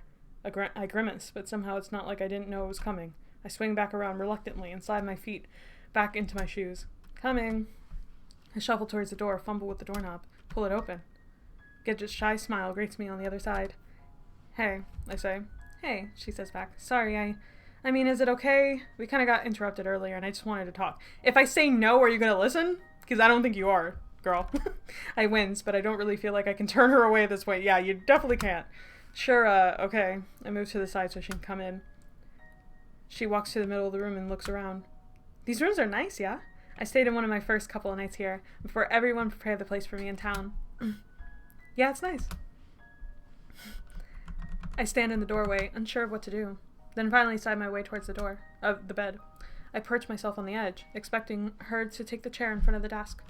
She sits next to me on the bed instead. I don't move. My face feels like it's frozen in place. You're leaving tomorrow then? She asks softly, gaze centered on her lap. It's, well, I guess I'd like to check on Orlom, you know? For personal reasons. Weird phrasing, she's gonna take that bad.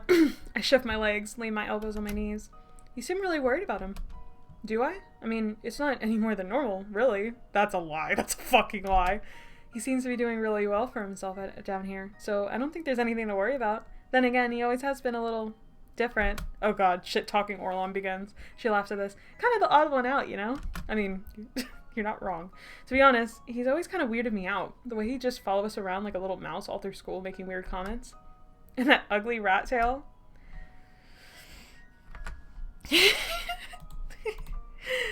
Oh god. It is pretty ugly, isn't it? Okay, but the rat tail is kind of cute. It is! Okay, are we gonna be real here? Rat tail in real life? Not really cute. Orlom rat tail? Adorable.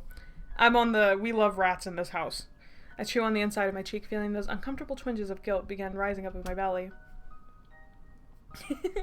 Okay, but the rat tail has a lot of character, you know? And it's admittedly kind of cute. It is. Cute. Oh, please, Iggy. The 80s called and wants its hairstyle back. The 80s called and wants its insults back. Get better. What the... Sorry, but to me, it just screams greasy slime ball. Okay, two things can be true at once. He could be a cute, greasy slime ball. To be honest, it's no wonder he's never had a girlfriend. He might as well have a girl repellent hanging from the back of his neck. Gidget, you're making it really hard to defend you right now. I simply look at her a moment, blinking. Damn, I never realized it was such a source of vitriol before. While I never found it particularly attractive myself, I don't find, well, much of anything attractive. So maybe I'm not the best to judge. Well, as somebody who is attracted to things, he looks cute as hell. Shut up, Gidget. Still, some part of me perhaps always wondered what it would be like to run my fingers through it. Ooh, okay. This thought brings a flush to my cheek. What a goober. I think I answered it was ugly my own. Hey, look, and that's everybody's prerogative, man. But personally, I think he looks really good. Fuck, that's a bit weird, isn't it? Nah. To want to run your fingers through another guy's hair? Hey, if that's wrong, I don't want to be right. Am I right or am I right? If Genzo was here right now, he'd be tapping me up. I bring a hand to my own hair as though this was somehow kind to hide my embarrassment. Gidget, however, must take this as a sign of disapproval, and I see her own face fall. But I mean, I do know he's gone through a lot. I remember when his mom... Yeah. The silence returns. Gidget brings her hands up, presses her thumbs together. Anyway, I meant what I said downstairs. I really have been thinking a lot. About a lot of things. The Wonderland gay thoughts are winning. They always do. A pause. Maybe it's because of this place. There's not really a lot of worry about down here, you know? So I feel like my mind's been a bit clearer. I rub up my wrist, gaze lifting from the floor to center, somewhere around Gidget's knees. Also, like, finally getting something I'd wanted for so long. How happy it's made me. Kind of makes you think about the other things you've been wanting, you know? I don't respond at first, but when Gidget glances up, I give a little grunt. He did that, like a caveman. That's how I imagined it. That's so gross. I'm sorry. She smiles. Seeing you here finally at man moment. It made me really happy. And then downstairs when you held my hand so tightly, I couldn't help but think, wait, when you held our hands so tightly, we didn't do shit. That you two, or when he was like, no, oh my gosh, Orlam's here, wow. Okay, what are all the just? She brings a hand to her cheek, face red. Iggy, she swallows, takes a deep breath. Seems to be girding herself. Mori senpai from Oron? I'm glad that the grunt sounded like Mori and not like caveman, because one of those is definitely preferable to the other. Then brushes the straps of her dress off her shoulders and slides the fabric down towards her. Oh! Oh gosh. Guys, if you're at work right now, leave. My eyes grow about 5 times their size, me too. Gidget seems horrifically embarrassed. Her face and neck have turned bright red, and at first she seems to stop wanting to hide herself with her arms, but finally, she lets them fall, bearing her entire upper half. I'd be like, oh my god! Don't never actually show anything. I mean, personally, it should be fine, but... Gidget, I choke. My own face is probably the same color. I don't like them very much, but I thought you might, so... I don't. You don't. You really don't have to do that. I eke out, bringing a hand up to my eyes to half shield them. My whole body has gone tense, a cold chill working its way up my spine and making my skin crawl. Iggy, move over, champ. Oh my god, for the team! Me and Gray just like, you know what? It's tag Iggy out. Let us take her place. I see her smile, pull her legs up onto the bed towards me. I want you to see me, Iggy. I want to make you happy. Fuck. Yeah, I bite down on my tongue so hard I can taste blood. God. I'm starting to shiver. Uncontrollable quakes shoot up and down my arms and legs. All of this, I did all of this for you. Why? I finally managed to croak. I'm still trying to do my best to not really look at her, but also not completely look away, so not to be rude. Yes, that's a weird one. I mean, Gidget pauses for a moment, a look of confusion crossing her face. Then she smiles shyly. She's so cute. Like, it's bad to say, but she is, guys. She is. We're not blind. She's crazy, but she's cute. Because I like you very much, Iggy, and I've always hoped that maybe you like me too? Her cheeks go even redder. I'm sorry, it's a little forward, but I thought since you're leaving tomorrow... A pause. Then she seems to get flustered. Actually, I'm leaving tonight. But you don't need to give me an answer right away. I know you guys, you need your time to think and all. Yeah, I need to think. That's what I need. She crawls forward, one hand to my thigh as the other goes to my shoulders. Oh, but maybe tonight I could take care of you. Then leans in, her lips going to the side of my neck. Ah! She's deranged. But would. Honestly, I prefer this to Act 2. So far, so good. I mean, it's not great. No, don't kiss him. Yeah, do not kiss him. But kiss me. The touch sends cold needles all up and down my shoulder and chest, cinching tight the knots in my stomach. I feel my throat constrict, which forces an undignified gasp of air hissing between my teeth. Automod hates kissing. Gidget, could you... Please, put your clothes back on, I say with a shudder. Gidget stops. Oh my gosh. And immediately puts her clothes back on. Pulls back. Blinks. I'm offering you no strings attached sex. You do realize that, don't you? It's definitely not no strings attached. She's just lying. But also, I realize that very well. Thank you. And I appreciate the sentiment. But I don't really, it's just... Gidget is genuinely one of my... Yeah, if you're an asexual, Gidget is like... You guys is like Antichrist, like basically, which is fair and adds to the horror as Iggy is an asexual character, so it makes sense. And it is horrifying, even for me. Like, it's not great. I don't want that for Iggy, but I want it for me. I'm really fumbling. My whole back feels like it must be coated with sweat, and my fingers shake as I run them across my clammy forehead. Gidget stares at me for a moment, then narrows her eyes. You think I'm disgusting, don't you? I knew it. I see her brows furrow as her top lip begins to tremble. The asexual Antichrist.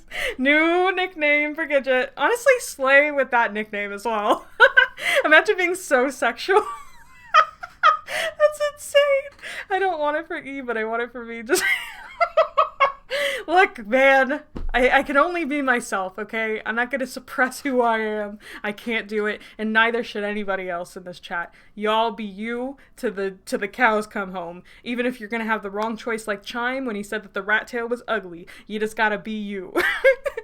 What? I squawk? I never said...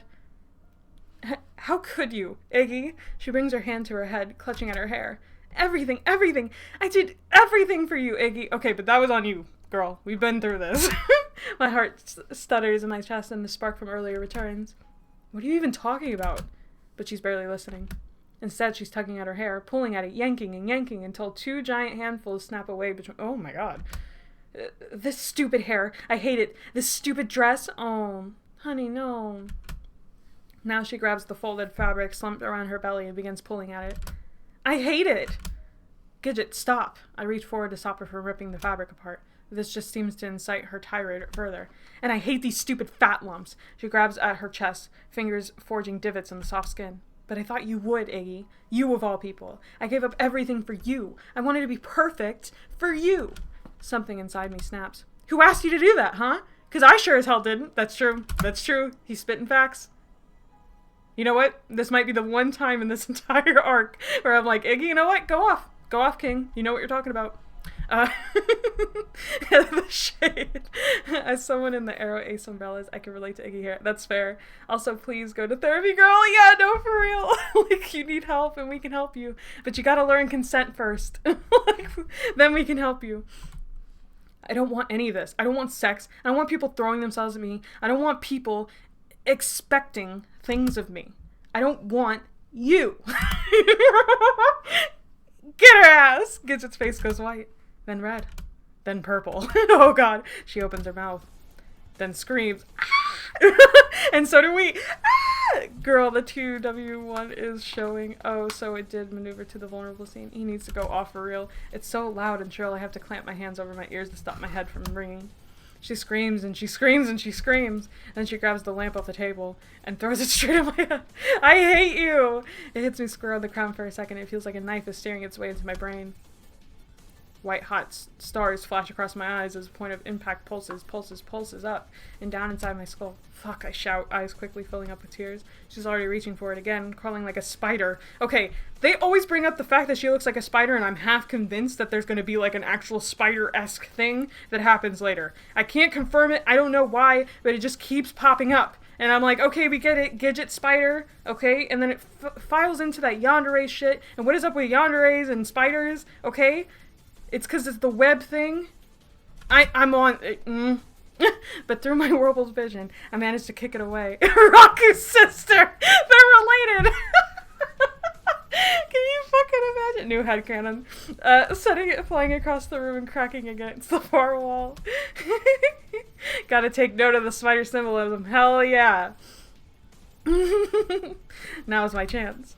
I go scrambling off the bed, one hand still clutching at the back of my head, and race for the door.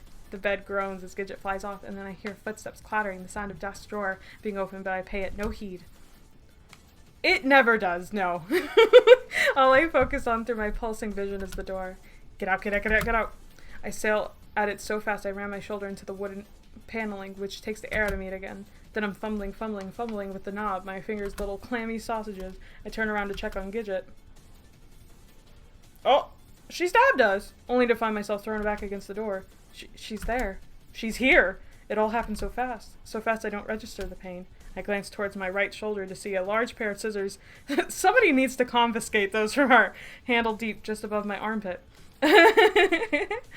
Fingers curled so tightly around her that the whole hand is shaking. Shit! A deep red puddle is forming across my shirt, oozing out like a scarlet pit stain. Gidget!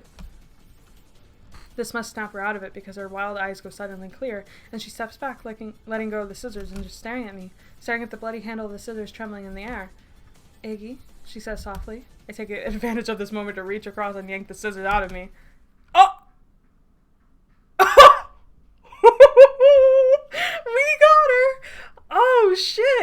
was not expecting that at all. Good on you, Iggy. Then stabs straight into her neck. Oh, she gurgles. Coughs. Man, absolute W. Finally. It takes us to be a mad little son of a bitch for us to do anything effective in this route. We are the fight route now. No more flight for us. And she pulls out the blades, letting loose a waterfall of blood. Yeah, get up from that one. Good on you for murder. I mean, it's self-defense. It is not murder at this point. She came on us. She stabbed us first. We stabbed back. That is self-defense. That is defensible in a court of law. Okay? We did it. Yeah. Neck things really bother me, to be honest. That's fair. Anytime there's like an underwater sequence in a video game or anything about choking, that always bothers me in stories. So I'm very sensitive to very specific things. Yeah, we killed a person. We killed a murderer. We killed somebody who has killed us. And I will not. Yes, murder this time. Falls onto her back, eyes bulging and pleading at the ceiling. She's shaking, twitching.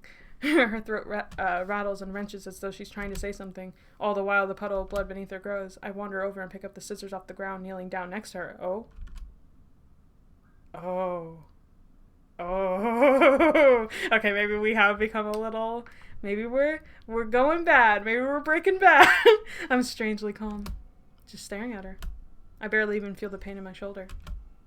My muscles aren't shaking anymore. I love the CG too, but it's just, he's just looking at me like, you got any games on your phone? No. It's good, it's good. It actually made me feel very unsettled when it popped up, and my muscles aren't shaking anymore. In fact, I'm perfectly still.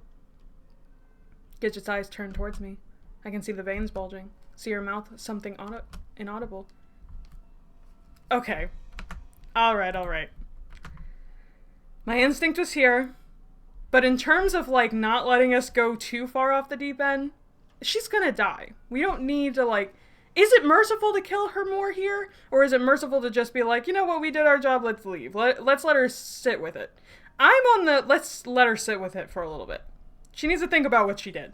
This is like time out, except at the end of it, she'll be dead. So, something catches inside of me. Wait. What am I doing? Oh, wait, maybe that was actually the serial killer option. Okay, maybe I did a bad thing. You know what? Whatever. I suck in my breath. I stand by it, okay? Eyes tightening. I feel strangely disconnected. I didn't want to give her mercy. I didn't. I was mad from everything, as if none of this is real. Except that it is real. The pain pulsing back into my shoulders is evident enough of that. I clench my eyes shut, shake my head, again and again. No. This isn't me. This isn't me. No, you're right. It's me. It's Joy. Sorry, that was me. A shiver runs the base of my spine all the way up and down to the crown of my head, and I drop the scissors to the floor, bring my palms to my forehead, fingers clenching in my curls. I sit there and breathe. Breathe in. Breathe out. Breathe. I notice I no longer hear the sound of Gidget gasping. So I open my eyes, glance down. She has the scissors. That's the only thought in my mind had time to process. Oh, she stabs us. Okay. You know what? Fair. I love that I always make the wrong choices. I just can't help it. It's like my body, maybe I'm in Wonderland, and my body always does the bad choice first. I jerk back. Pain. Fuck. Whoops. I mean, and also, just from a survival standpoint, you gotta finish her off just so she doesn't get the opportunity to do this. So, I'm sorry for this. No, it's okay. I deserved it. I can't see. I can't fucking see. I grope my hands. But by the time my fingers find Gidget's wrist, she's already yanked those scissors back out. Oh, no! I'm sorry, guys. I'm sorry. We always have to do the bad end first on everything. You know this. There's a half-audible snap as it rips free of the optic nerve. Then a gooey plop as it lands on the floor, rolling across the floorboards. I must lose consciousness for a second before every muscle in my body gives at the same time. And I feel myself falling, slow motion, almost like a puppet that just had its strings cut. Then my hand cracks against the floor, and everything speeds back up. Also, I like that we undermined Iggy's very badass moment there for a second, just so I could, like, screw it up. Sorry, Iggy. I didn't mean to do this to you. Pulsing. My head a-whirl with the colorful lights as my vision throbs, my brain screams. I slap my hands to my empty eye socket as blood pumps out of the gaping hole. She always goes for the eyes. Where's my eye? I have to put it back. but Gidget's on top of me now. I can feel her muscles shaking against me, blood still cascading down her neck. Yeah, we're on uncensor mode this time, babies. But she's smiling. Smiling down at my plight. I trouble, Iggy? Her voice crackles, the blood leaks down her chin. You always did have trouble seeing things that were right in front of you. That's pretty great. That's clever. She raises the scissors back up above her head, arms trembling, trembling, trembling. Don't worry, though. Now we'll be together forever. Then plunges them into my chest.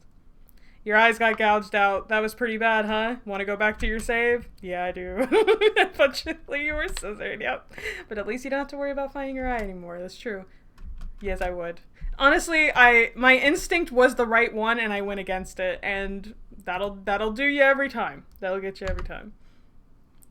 No, we're gonna finish her off this time. Oh! Whoa, wait. They didn't even let us make the choice this time. Oh, shit. Do it this time. Do it? Do what? You know you want to. I blink, lick my lips. It's only right after everything she's done to you. After everything she's put you through. Who's talking? She deserves this. Is it me? Was it me? I mean, it was pink text. It could have been me. It was just bad joy, evil joy in the corner of Iggy's mind, telling him to let her rot there. No, we'll finish her off this time. Yeah, that's right. She deserves this. And I deserve this. I lift the scissors into the air and plunge. The blade snaps it in nicely, like sticking a knife into a pumpkin for carving. And a red stain quickly spreads out and away from the hole, tearing her white dress a dark crimson. It's going to be really awkward to explain to Genzo over breakfast. Evil joy, slay Iggy, slay! And the hand pressed against her throat. This route has brought the worst out of all of us. Chara, not Chara! The pink text that gave us consciousness. And the hands pressed her against her throat have gone limp, allowing the blood to escape freely from the hole in her neck. I pull the scissors back out with a quick, sick squelch. Well done, Iggy. I'm just gonna pretend that voice is me every time. I smile, then stab them in again. Blood spatter. Good job, Iggy. We did it. We got her. We did it. Now even the small twitches have stopped. She's completely still. I blink, let my hand fall away. Rivulets of my own blood decorate the underside of my arm, mixing with the spray left behind from Gidget. It's a strange feeling. The room is so quiet now. So quiet I'm not even sure I'm breathing. Then, clunking footsteps outside, racing towards the door. Because it could be like, what the fuck happened? We stopped Gidget. Pink sweater, pink icon, pink text. I don't know. Look, if you're going to associate any color with me, it should be pink. Otherwise, you're hurting my feelings. You are the voice in his head. What the fuck?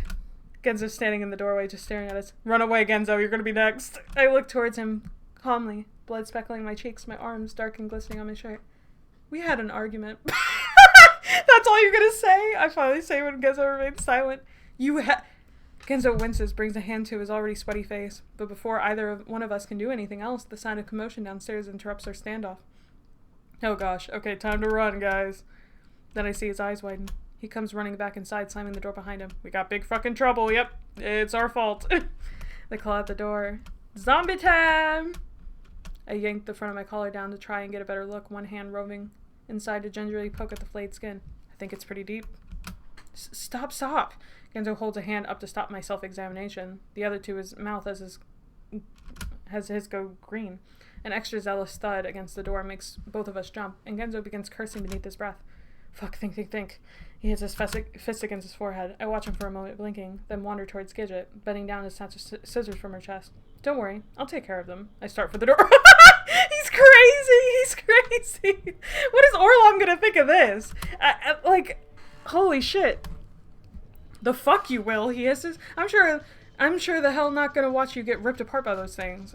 Well, somebody's gotta do something, and I'm getting a little tired of you thinking I need to be protected like some cowering rabbit. You definitely do, Ig. Sorry to break it to you. That is your cross to bear, okay? Because in every other thing, when I try to get you to fight, you couldn't do it. So just accept that you're just a little string bean who needs to be protected by his boyfriend, okay? Just let it be. It's okay. You don't have to be big badass, okay?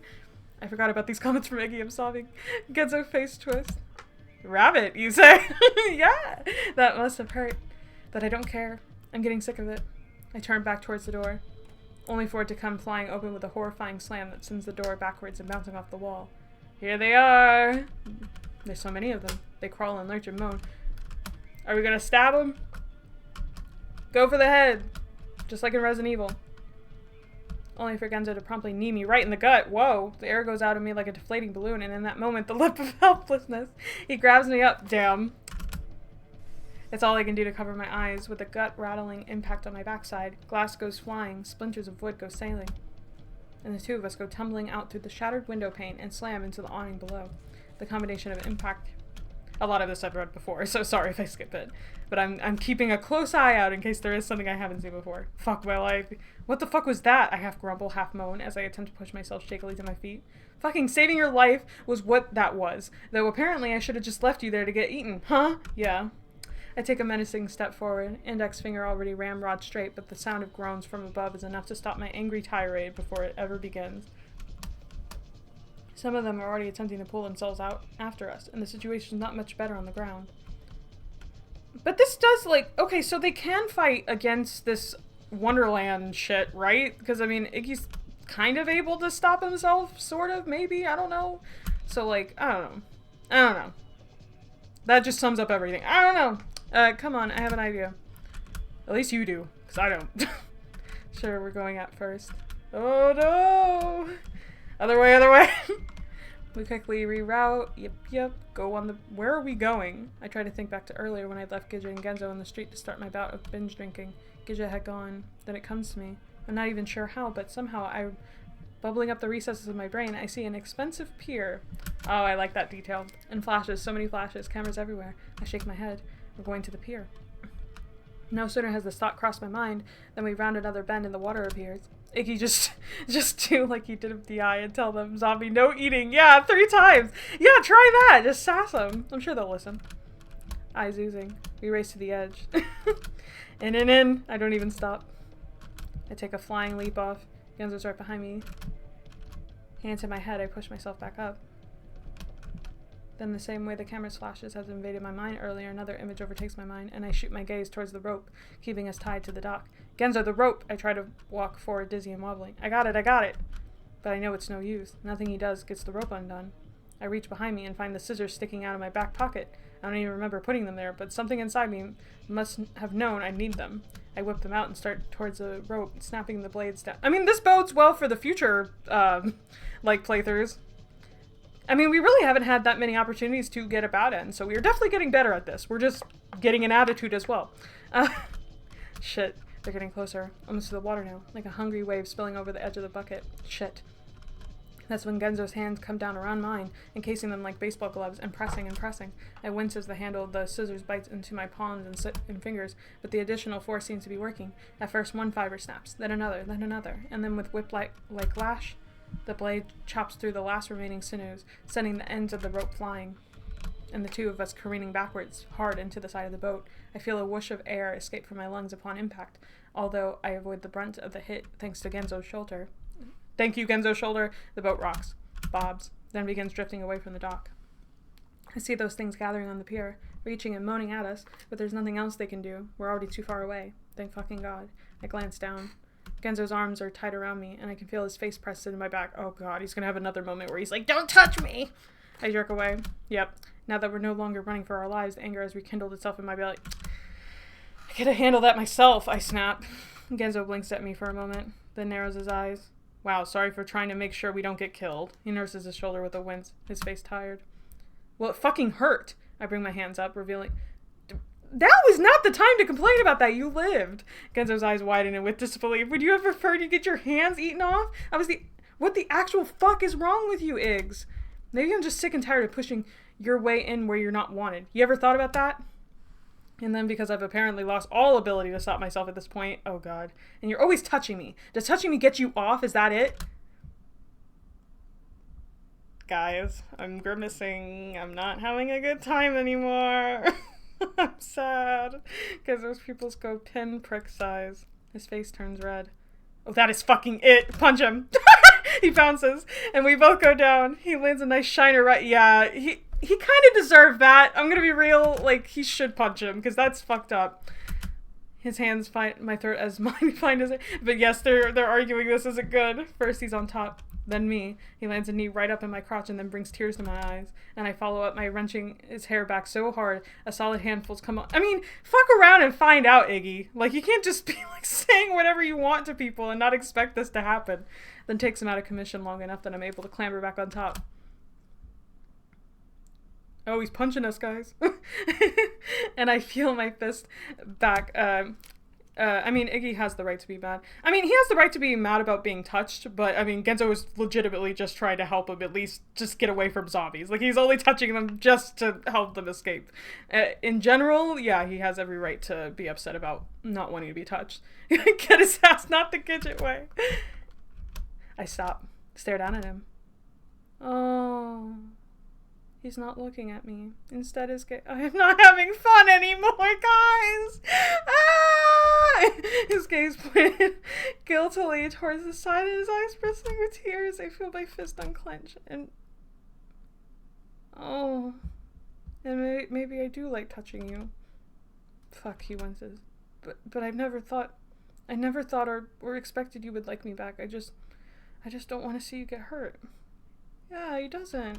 You can go to jail. Look at the poor baby. I love him. How could you? We just lie there. It's Wonderland, guys. This isn't Iggy. This isn't the Iggy we know and love. We love him. Wonderland is turning him into the worst thing. Not saying anything. Genzo still refuses to look at me. I finally let my fist fall. Why? Why does this always have to happen? Sorry, I just really fucked things up. No, you didn't do a goddamn thing. Genzo laughs, but I can hear the crackle of phlegm in his throat. I sit back and rub at my face. My insides are twisting uncomfortably. Carrot just ripped my heart. Yeah, just take it out and keep it. You can have it. Maybe in another time. Maybe if I had time to process everything, had time to work through my own feelings, I might have felt differently. But right now, everything's coming too fast, too all at once. First Gidget, now Genzo. There's too much pressure. Even here in this boat with this wide night sky stretching above us, I can feel the walls closing in. He is cute with a black eye. It's not a good thing, but I can imagine that like younger him might have gotten into little fights and stuff and he gets all scuffed up and my brain is going to a happier place because I don't want to be here. I just want to be alone. I crawl away towards the far end of the boat and wrap my hands around my knees. I need some time to myself, okay? Yeah, sure. I hear Genzo's voice catch. I bury my face into my knees and close my eyes, shutting everything out. Oh. Yes, let's all blame Orlom since it's his arc. I mean, that's true. That's true. We can fucking blame Orlom. He turning violent is all his fault. No, it's Wonderland's fault. We float across the water all night. We don't talk. Eventually I curl up with my head. In a way, it's weird because Wonderland is just like all their like worst feelings brought out basically, so it's all their fault. Genzo takes the opposite side of the boat, facing away from me and using his hat as a pillow.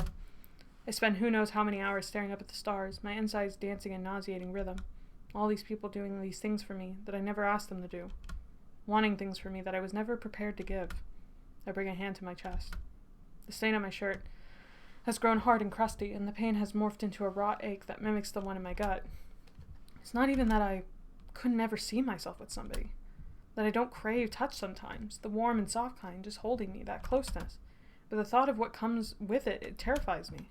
They'll want things from me.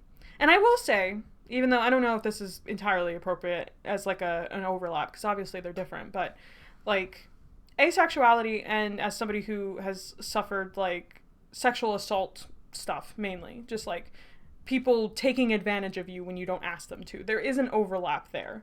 And I can relate to that feeling of, you know, people expecting things from you as just like a woman, as somebody, you know, like all those different things. Like, so I can understand the anger that comes with that for Iggy, and he is more than allowed to feel that. But Genzo has never touched him without his permission in that way, and he has made it actively clear, and he's always super self-conscious of him. And the only person who really has done that is fucking Gidget, which, all fair, and she should have to deal with that, and should have to face the consequences of being, of sexually assaulting Iggy every chance she gets.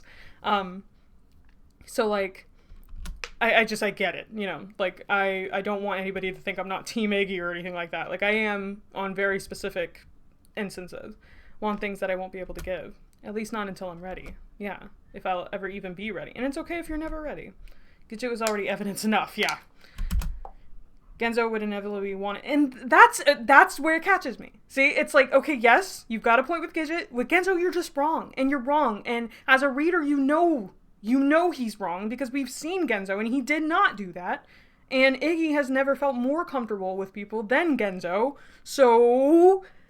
And then also, it also comes off a bit homophobic, you know? And I know that, like, everybody's struggling with their sexuality and shit, too. And it's just, like, that is a thing that keeps cropping up. And anytime that pops up, I'm like, okay, cut that shit out. Because that's not the argument here. That's not what we're talking about. Okay? So, Iggy, take a step back.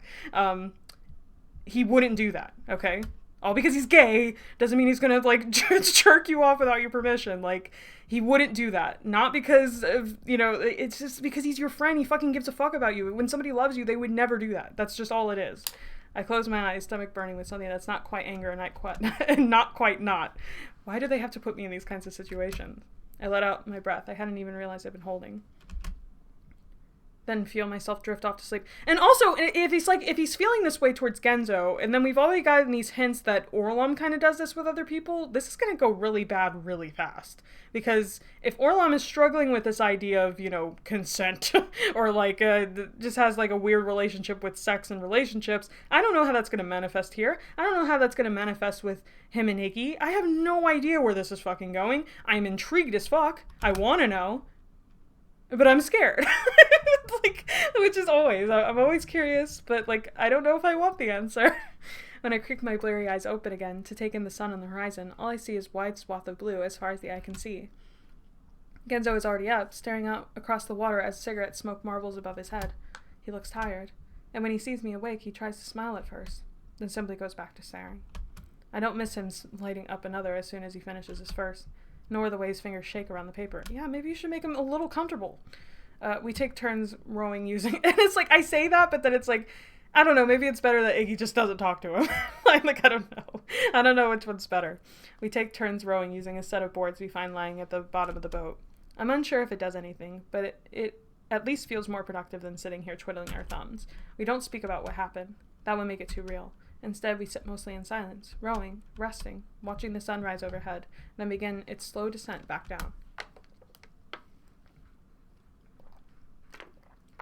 The sky has just started to turn a soft shade of pink when Genzo makes a noise. He points in the direction we're floating. Spires on the horizon. Land. I smile in spite of myself, thank fucking God. We both set to rowing now, anxious to be back on solid ground. The floating spire turns out to be attached to a castle, a large castle, and as we row closer, it looms all the larger, soaring walls, giant towers, twisting walkways, and glittering red peaks. This must be the castle Gidget had mentioned. Orlam's castle. Damn, it really is huge. Something about the towering presence makes me incredibly small. There's a scraping rumble beneath us, and the boat slows to a stop. We've hit land. There's no dock or pier here. Instead, the lake simply glides up against the bank, almost like some kind of grassy beach. We hop out of the boat into an ankle-deep water and drag it to the rest of the way. My feet squish inside my shoes. It's getting dark now. We should get to the castle. Wait, you actually want to go to that place? Genzo blinks incredulously. Where else will we go? Gidget said Orlam lives here. Damn. I find myself waiting for Genzo to follow this up with something smart, but he doesn't, instead letting it drift on into silence. So I lead us up the hill in the direction of the buildings we saw earlier.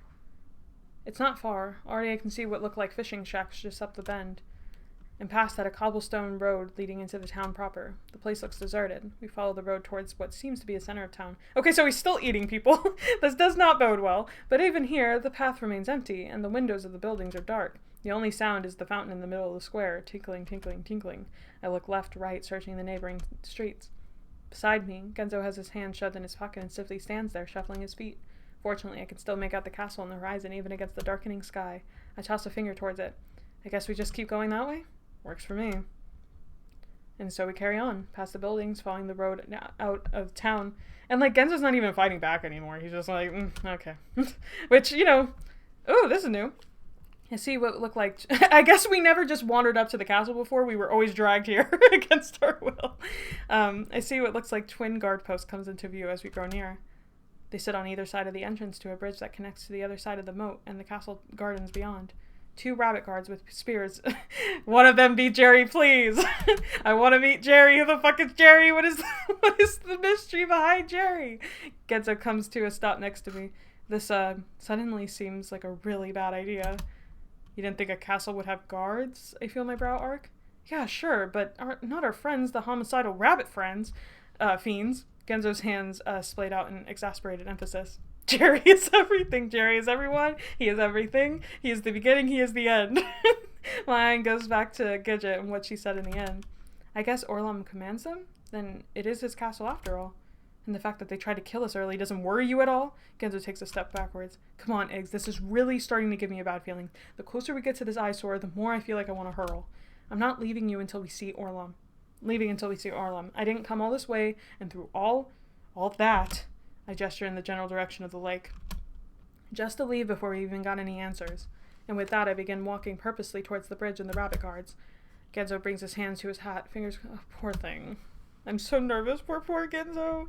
Then he lets out a nervous whine, almost like some kind of confused puppy before jogging after me. Ah! The closer I get to the rabbits, the taller they seem. Until once I'm standing right in front of them, they loom over me like skyscrapers. They look down at me with twin look of bemused confusion. I open my mouth, close it. My earlier gumption seems to have disappeared completely, and I'm suddenly reminded of my encounter with the woman in Orlam's apartment. Why? Wait, why are we reminded of that woman? Because she's just a bitch? I don't know. Genzo shuffles up next to me with a huff, and I lift my hand to scratch at my cheek. If Arc 2 is Iggy's no good, very bad day, then Arc 3 is Genzo's no good, very bad day. Yeah, it's kind of the fucking worst for him, which is fitting, because I'm sure that's what Orlam would want. Hello, we're, here to see Orlam? The rabbits stare at us a moment longer. Yeah, this is stupid, before erupting with laughter. Did you hear that? They're here to see the king. Awful ballsy for a couple pipsqueaks. The one on the left leans over patronizingly. You think you can just waltz up in here and get yourself an audience with the most powerful man in the land? The other one brings his hands to his hips. Yeah, you're lucky we don't arrest you right now for even suggesting it. Beat it, Squirts. This makes my brows furrow. We're his friends. He knows us. I feel my fist start to clench in frustration. Oh, he knows you, does he? He knows everyone in this kingdom. He's the king, after all. And you must think pretty highly of yourself to suggest his royal highness would even speak to a disgusting little thing like you, let alone want to fraternize. The one on the left emphasizes this with a sharp poke of the butt of his spear right into my stomach, and I lurch forward with an umph. Oh god. Yeah, look at this little homely little rat. The other one grabs a hunk of his hair, jerking my head upwards painfully.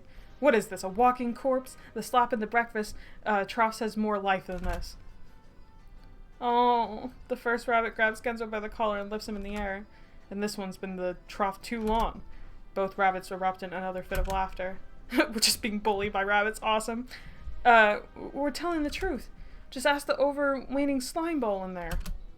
The rabbit holding my hair gives it another yank, and that makes my eyes water, then pulls me close, clicking his tongue against his teeth. And waste his time? Nah, the closest you'll get to the majesty is on his plate. The other rabbit begins looking Genzo up and down, his nose twitching. I was going to suggest we toss him in the stalls, but now I'm starting to think we keep him for ourselves. After all, there's no need to bother his majesty with every upstart we have to deal with. Not a bad idea. What his majesty doesn't know can't hurt him, and it's been a while since I had a treat. He's so close now, his breath is fogging at my glasses. I can feel my heart picking up in my chest. And then the anger bubbling and frothing, the only good thing it's good for doing. I jerk forward, attempting to wrest myself free from the rabbit's grip, attempting to throw punches at the front of his slick white armor.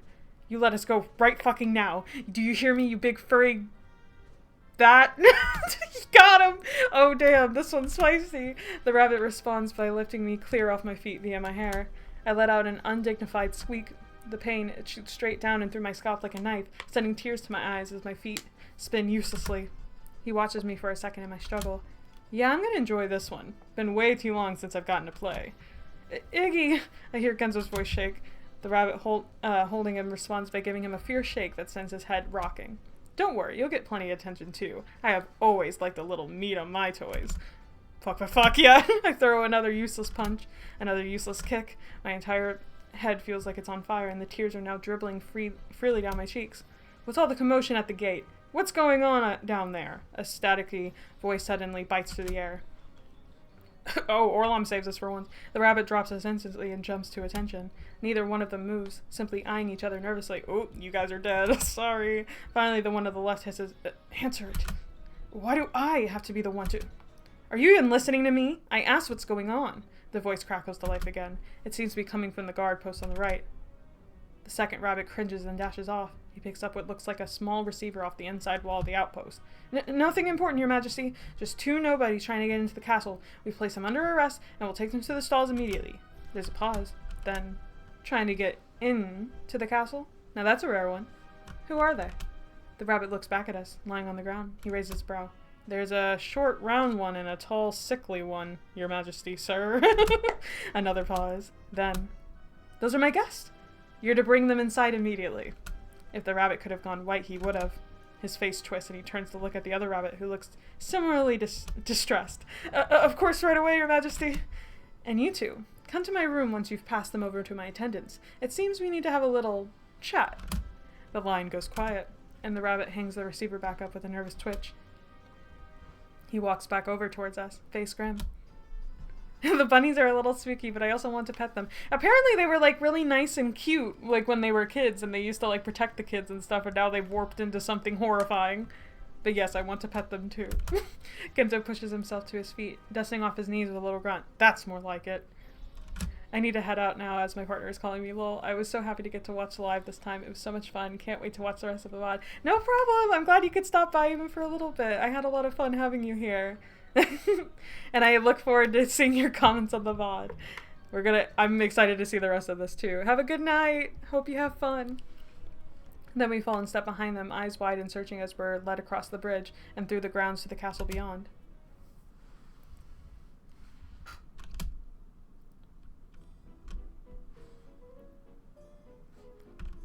I get separated from Genzo at some point. One moment we're walking behind a set of attendants down a wide hall lined with stained glass windows, and the next another attendant appears and leads Genzo away down a different corridor.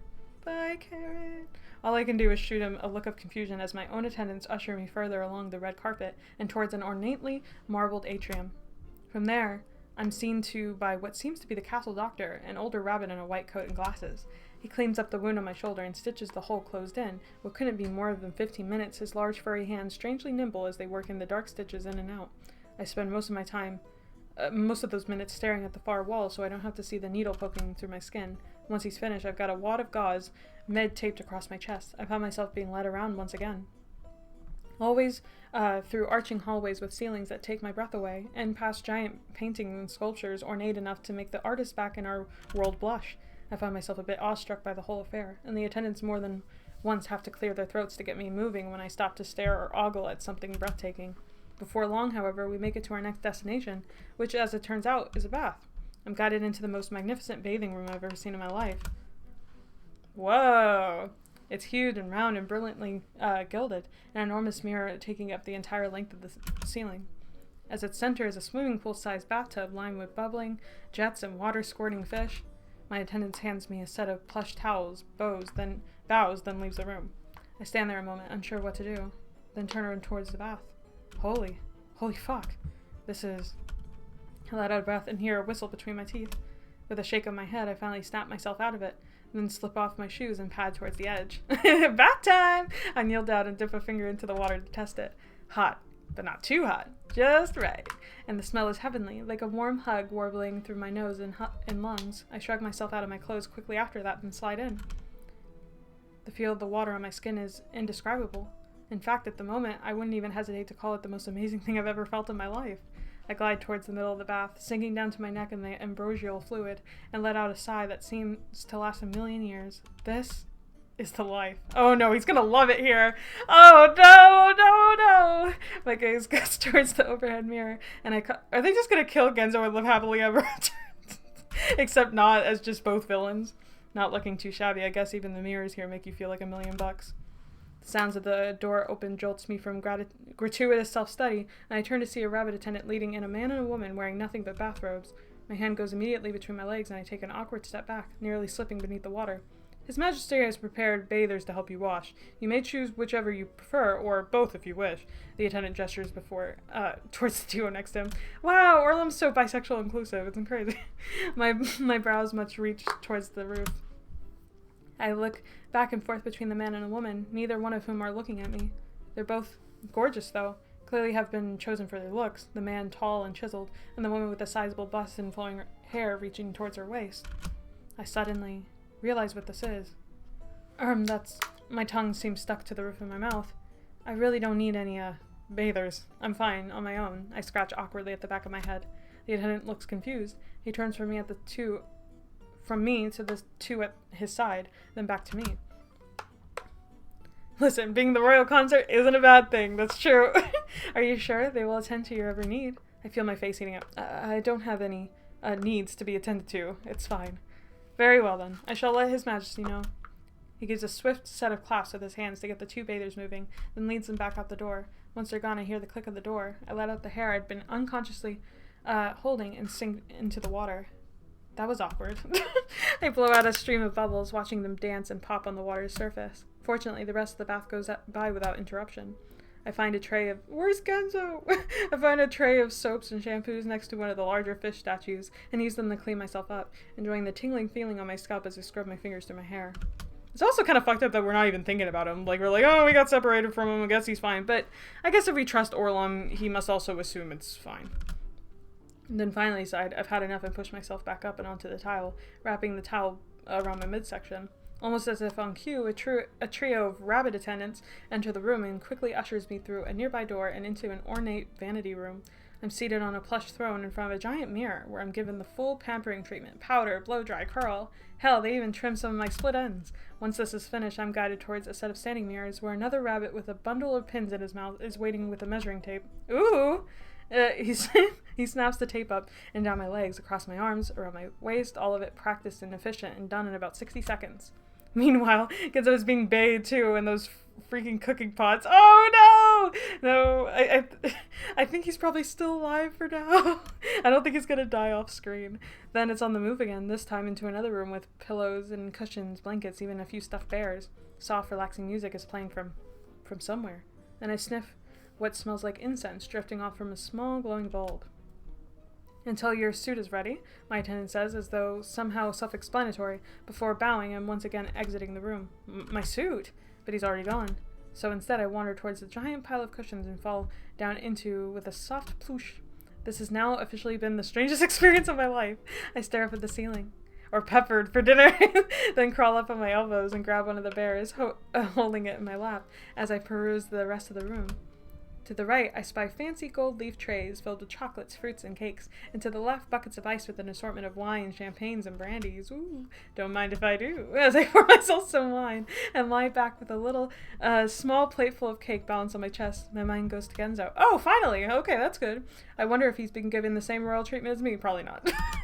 He got a water, and he got to sit on the bench. Wait. That's a twinge of shame immediately. I'm glad they separated us. Rude. Not only because of how awkward things became between us, but also now that I know that for some reason my gaze... Oh, because he said that he didn't mind touching you. Don't be mean. Who cares about the horror?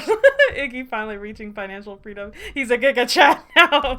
No! Not Alpha Iggy! The growl of discomfort returns to my belly and I instinctively bring my legs together. Yeah, that had been for the best. Not that I think Genzo would. Do you? But then again, Gidget. Okay, but they're two different people! Now he's the one selling the formation. I know, right? We get cake. Hell yeah! Best ending. My mind goes back to her naked shoulders. Her naked. I bring a hand to my face, rubbing at my eyes. The anger is twisting and coiling in my belly again. I take an extra large quaff of wine to quell it. 10 or so minutes later, my attendants return, one of them with a black suit draped across his arms. Damn, that was quick. I chuckle in spite of myself. Then I'm led for a final time back to the mirrors, where I'm fitted in the suit like a glove. Seems crispy and snappy and tie smooth down my front. Damn. I stare at myself in the mirror, twist to get a look at the back. I look good. Which is something I'm not sure I've ever thought about myself, to be honest. Just looking at myself, giving me a weird sense of joy and pride. I smooth my hair back, put my hands on my hips, smile at myself in the mirror. Ooh! Feeling himself. My self-ogling session is cut short. However, when my attendant clears his throat rude. Shall we go then? Go where? I turn away from the mirror. Why, to the ball, of course. It's already begun. Oh, ball time!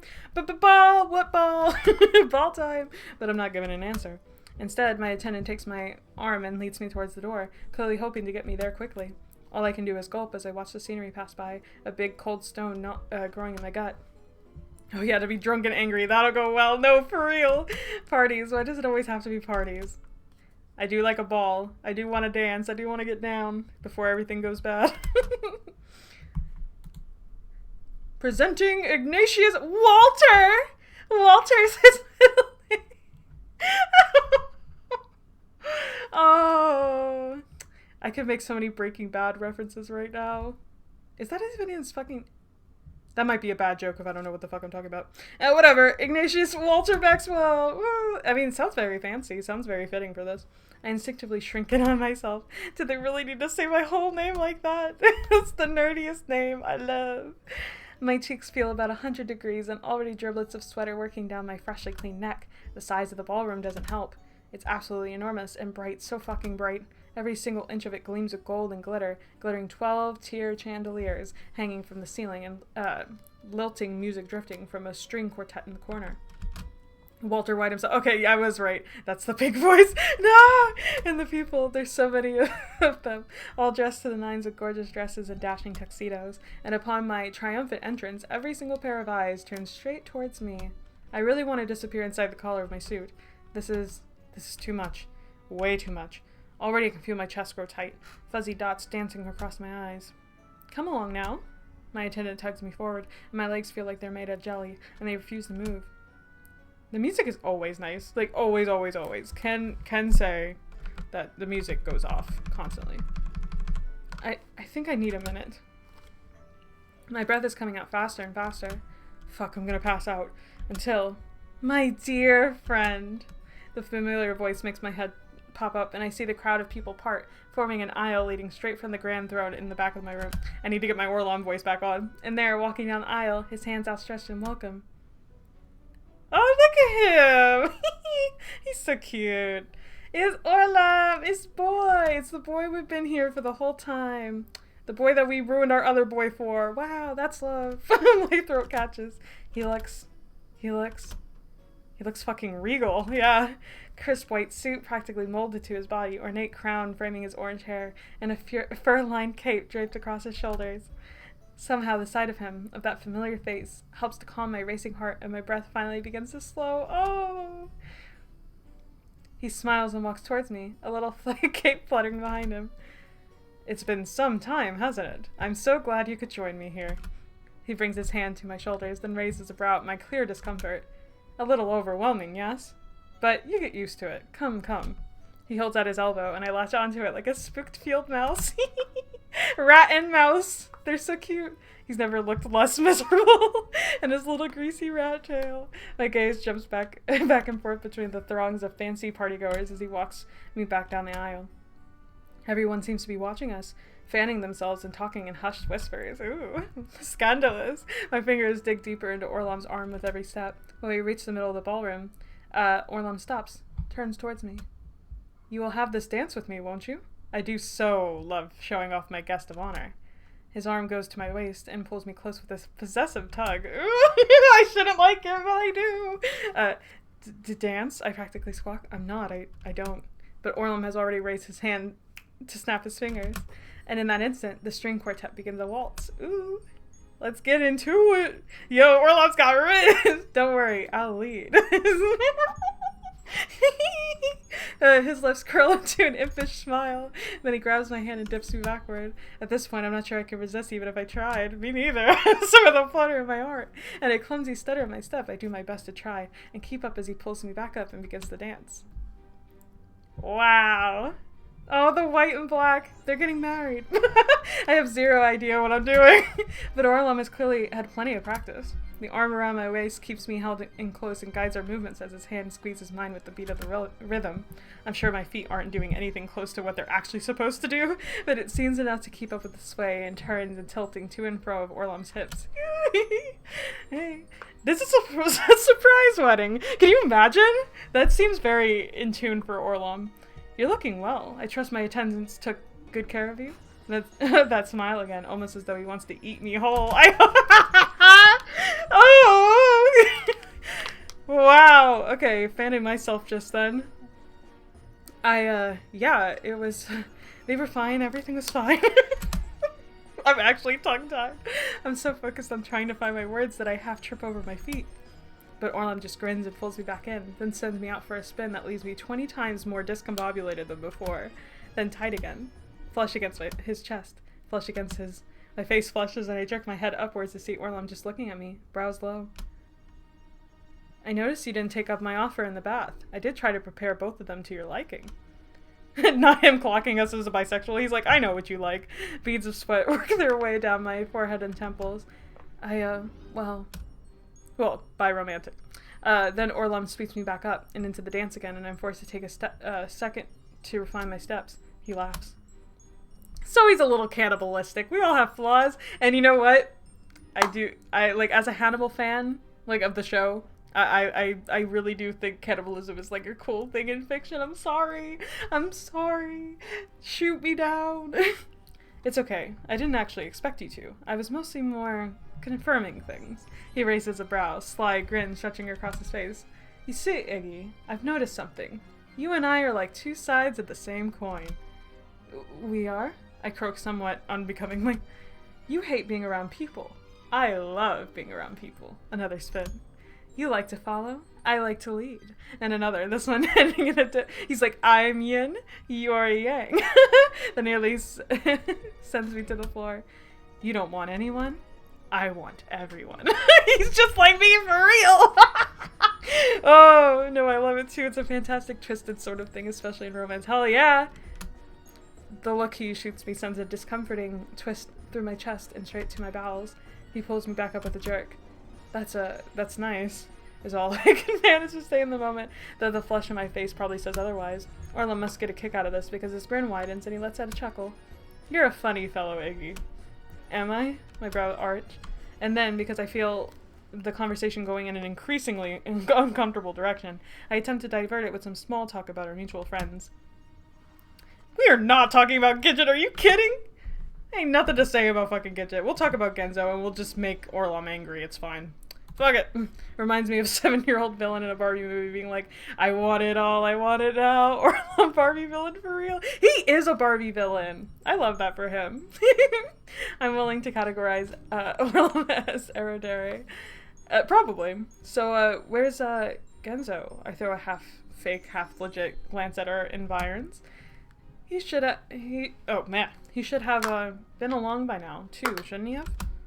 Yes. It seems our rotund... Not calling him fat. Orlam, stop. Rotund friend was quite tired. My servants informed me he went straight to his room for a lie down after his pampering. Poor thing. Quite tuckered out, the poor thing. Yeah, actually. He laughs at this. Oh.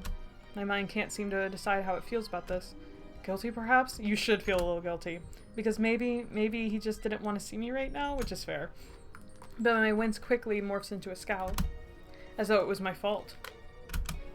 I'm not the one who had suddenly confessed something so ridiculous. To make everything all awkward. When I raise my gaze, I see Orlam just watching me, a smile playing on his lips. Trouble on the home front?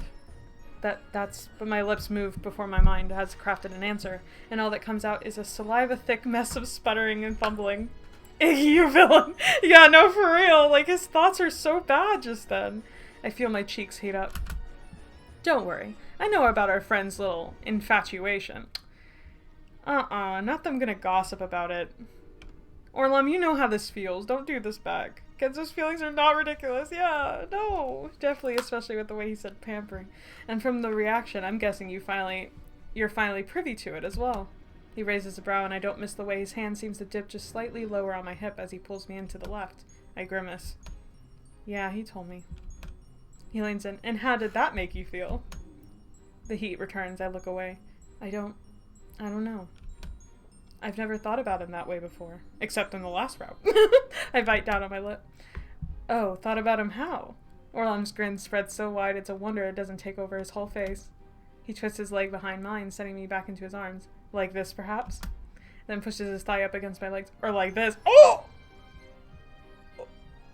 He's always gagging us in these fucking interactions. Orlom, you are bad. You're a bad boy. Orlom, I keep being mean girls right now. And I love a mean girl. But not like this. My breath catches in my throat and I can hear my heart pounding in my ears. Because we both know that's what he want. Orlom, I'm getting dizzy again. My breath comes out quicker and quicker. But then he jerks me back up with a laugh. I stumble against him and he gives me a moment to find my balance and my breath. He takes this opportunity to lean in, whispering right next to my ear. He does so enjoy taking what he wants. That's not true! That's not true! Do not! Look down at him. But he just smiling. My throat feels feels tight. And I swallow nervously. Genzo would never. He wouldn't! I grind my teeth together. The anger... You should know this! The bubble up against the base of my throat. But before the rest of my thoughts are given the chance to form, Orlom gives me a little push to get me back into the rhythm. You know, I never did get a chance to thank you properly for what you did. His fingers give mine a little squeeze. I meant it when I said no one's ever done anything like that for me before. Showed me that kind of kindness. I mean, sure, that's what friends do, right? Yes, we are friends, aren't we? I'm not sure what he means by this, so I don't say anything, instead glancing down at my feet when I feel them starting to twist again to keep them fumbling to the floor. I'm really glad you made it here. I admit I was hoping I'd be able to show you what I'd accomplished, to be able to repay the kindness you showed me. This is definitely quite the setup you've got going here. It is, isn't it? Orlom bites down on his lip in what I can only imagine is barely restrained pride. You should have seen this place when I first arrived. Nothing but chaos. Anarchy. It took quite a bit of incentive to bring the masses in line. But I've managed to build something out of nothing, to turn this place into a proper kingdom, with laws and a government. An ample food supply. He's gonna hit us with a, it's all for you. I mean, honestly, I'd kind of blush. Again, we're already as bad as it can get. Might as well just enjoy ourselves while we're here. It's certainly impressive, I say as I trip again, this time falling forward against Orlom's chest with an embarrassing flourish. Orlom pauses a moment to let me catch my breath, ever-present grin on his face as he watches me fumble. I find my balance and pull back, face no doubt 50 shades of red. Nice. Indeed, he smirks, pulling me back into the rhythm. Yes, I'd say it's only missing one thing at this point. What's that? Behind us, the music has, started building into a crescendo, and Orlom takes this opportunity to give me one final spin before dipping me to the floor in a grand spiraling flourish. He's so smarmy. Someone to rule it with me. And we're supposed to say no! Yeah, we are supposed to say no. It's not a good thing, but... I'm conflicted, y'all. Music reaches its peak, then ends on a wailing high vibrato before snapping into quivering silence. The ballroom goes absolutely quiet. So quiet. He choreographed this. I worry the entire crowd can hear the giant gulp in my throat as I stare up into Orlom's leering face. Then the partygoers begin to clap. Yes, okay, Orlom, let's go sing. We're so weak. And I just imagine Orlom choreographing this by bringing a rabbit over, and then he's like, okay, we gotta get this right for when Iggy shows up. Not Wonderland winning you over. It's not winning me over. It's just, I'm just trying to live it up a little, Orlom pulls me back up, one hand rising to accept his guest's applause, to modest deference, as the other finds my hips and tugs me in against his side. Yes, thank you. Thank you very much. Now please, enjoy yourselves. Let the music and wine flow well into the night. Next to him, I bring my hand to my face to hide my reddened cheeks, wanting to disappear into my collar. What the hell have I gotten myself into? You only have yourself to blame. No, that's mean. He just wanted to help Orlom. But Orlom's helped himself. The rest of the ball continues in much the same manner. Getting shuffled around circle to circle, shown off to partygoers, offered wine and champagne and some strange little meat things wrapped in what looks like a pickled radish.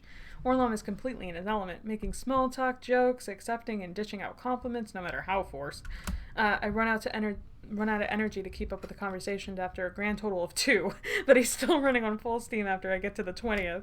The way he can just make up things to say, embellish the nest of inanities, and schmooze even the most glamorous of beauties is impressive, to say the least. Every time the conversation turns to me, the most I can get out is a choked hello. It feels like we're at it for hours. Poor thing, his social battery's gone.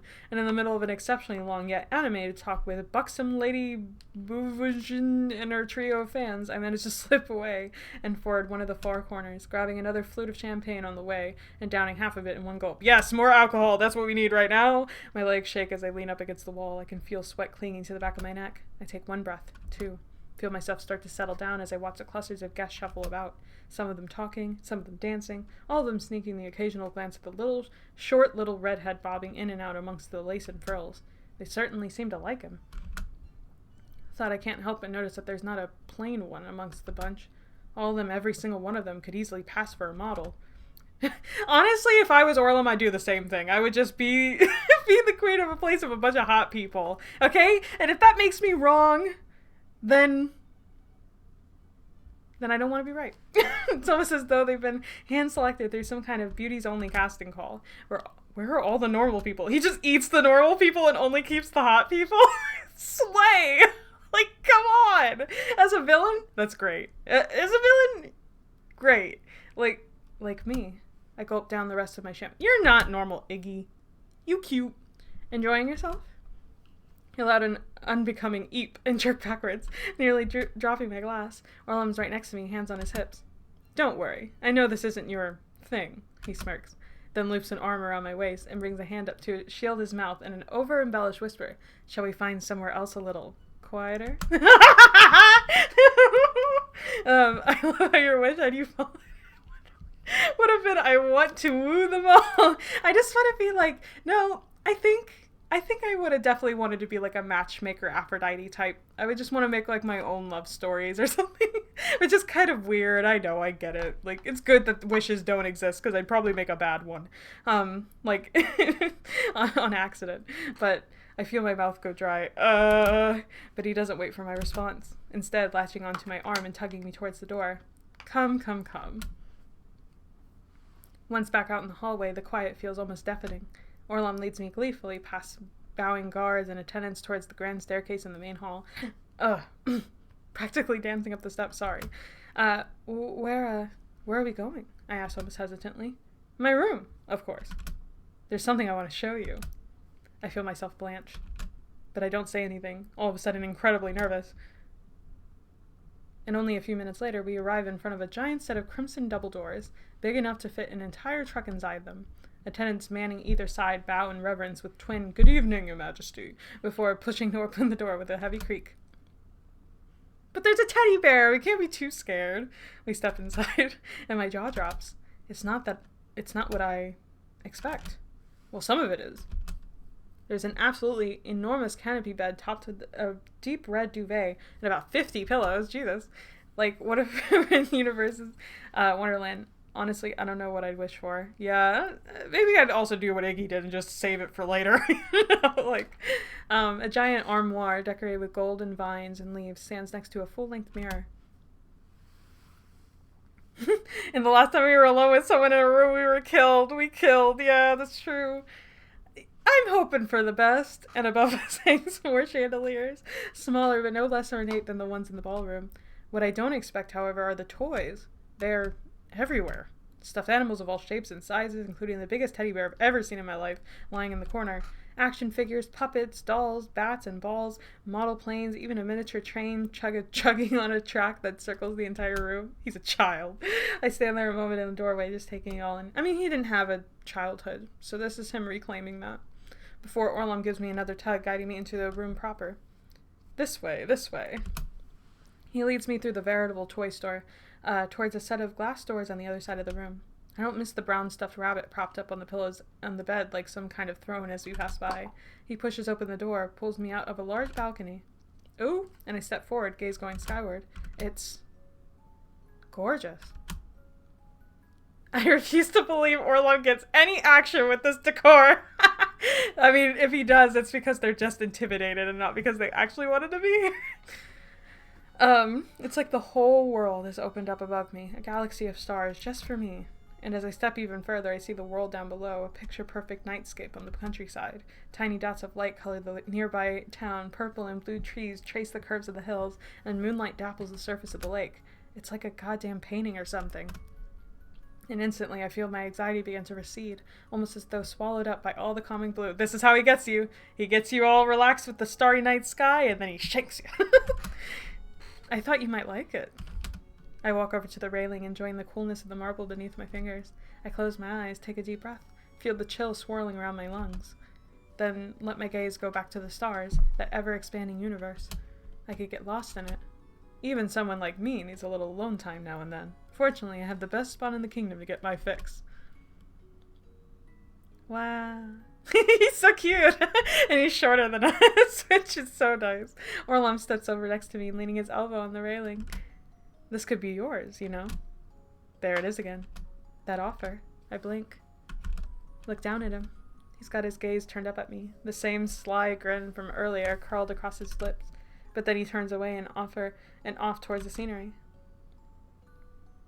I tug at my collar. This is all a bit much for me. It's not like you need to do much. As you can see, I've got things well under control myself. He gestures towards the world beyond the... He's so good at talking me up. I'm like, okay, I'm listening.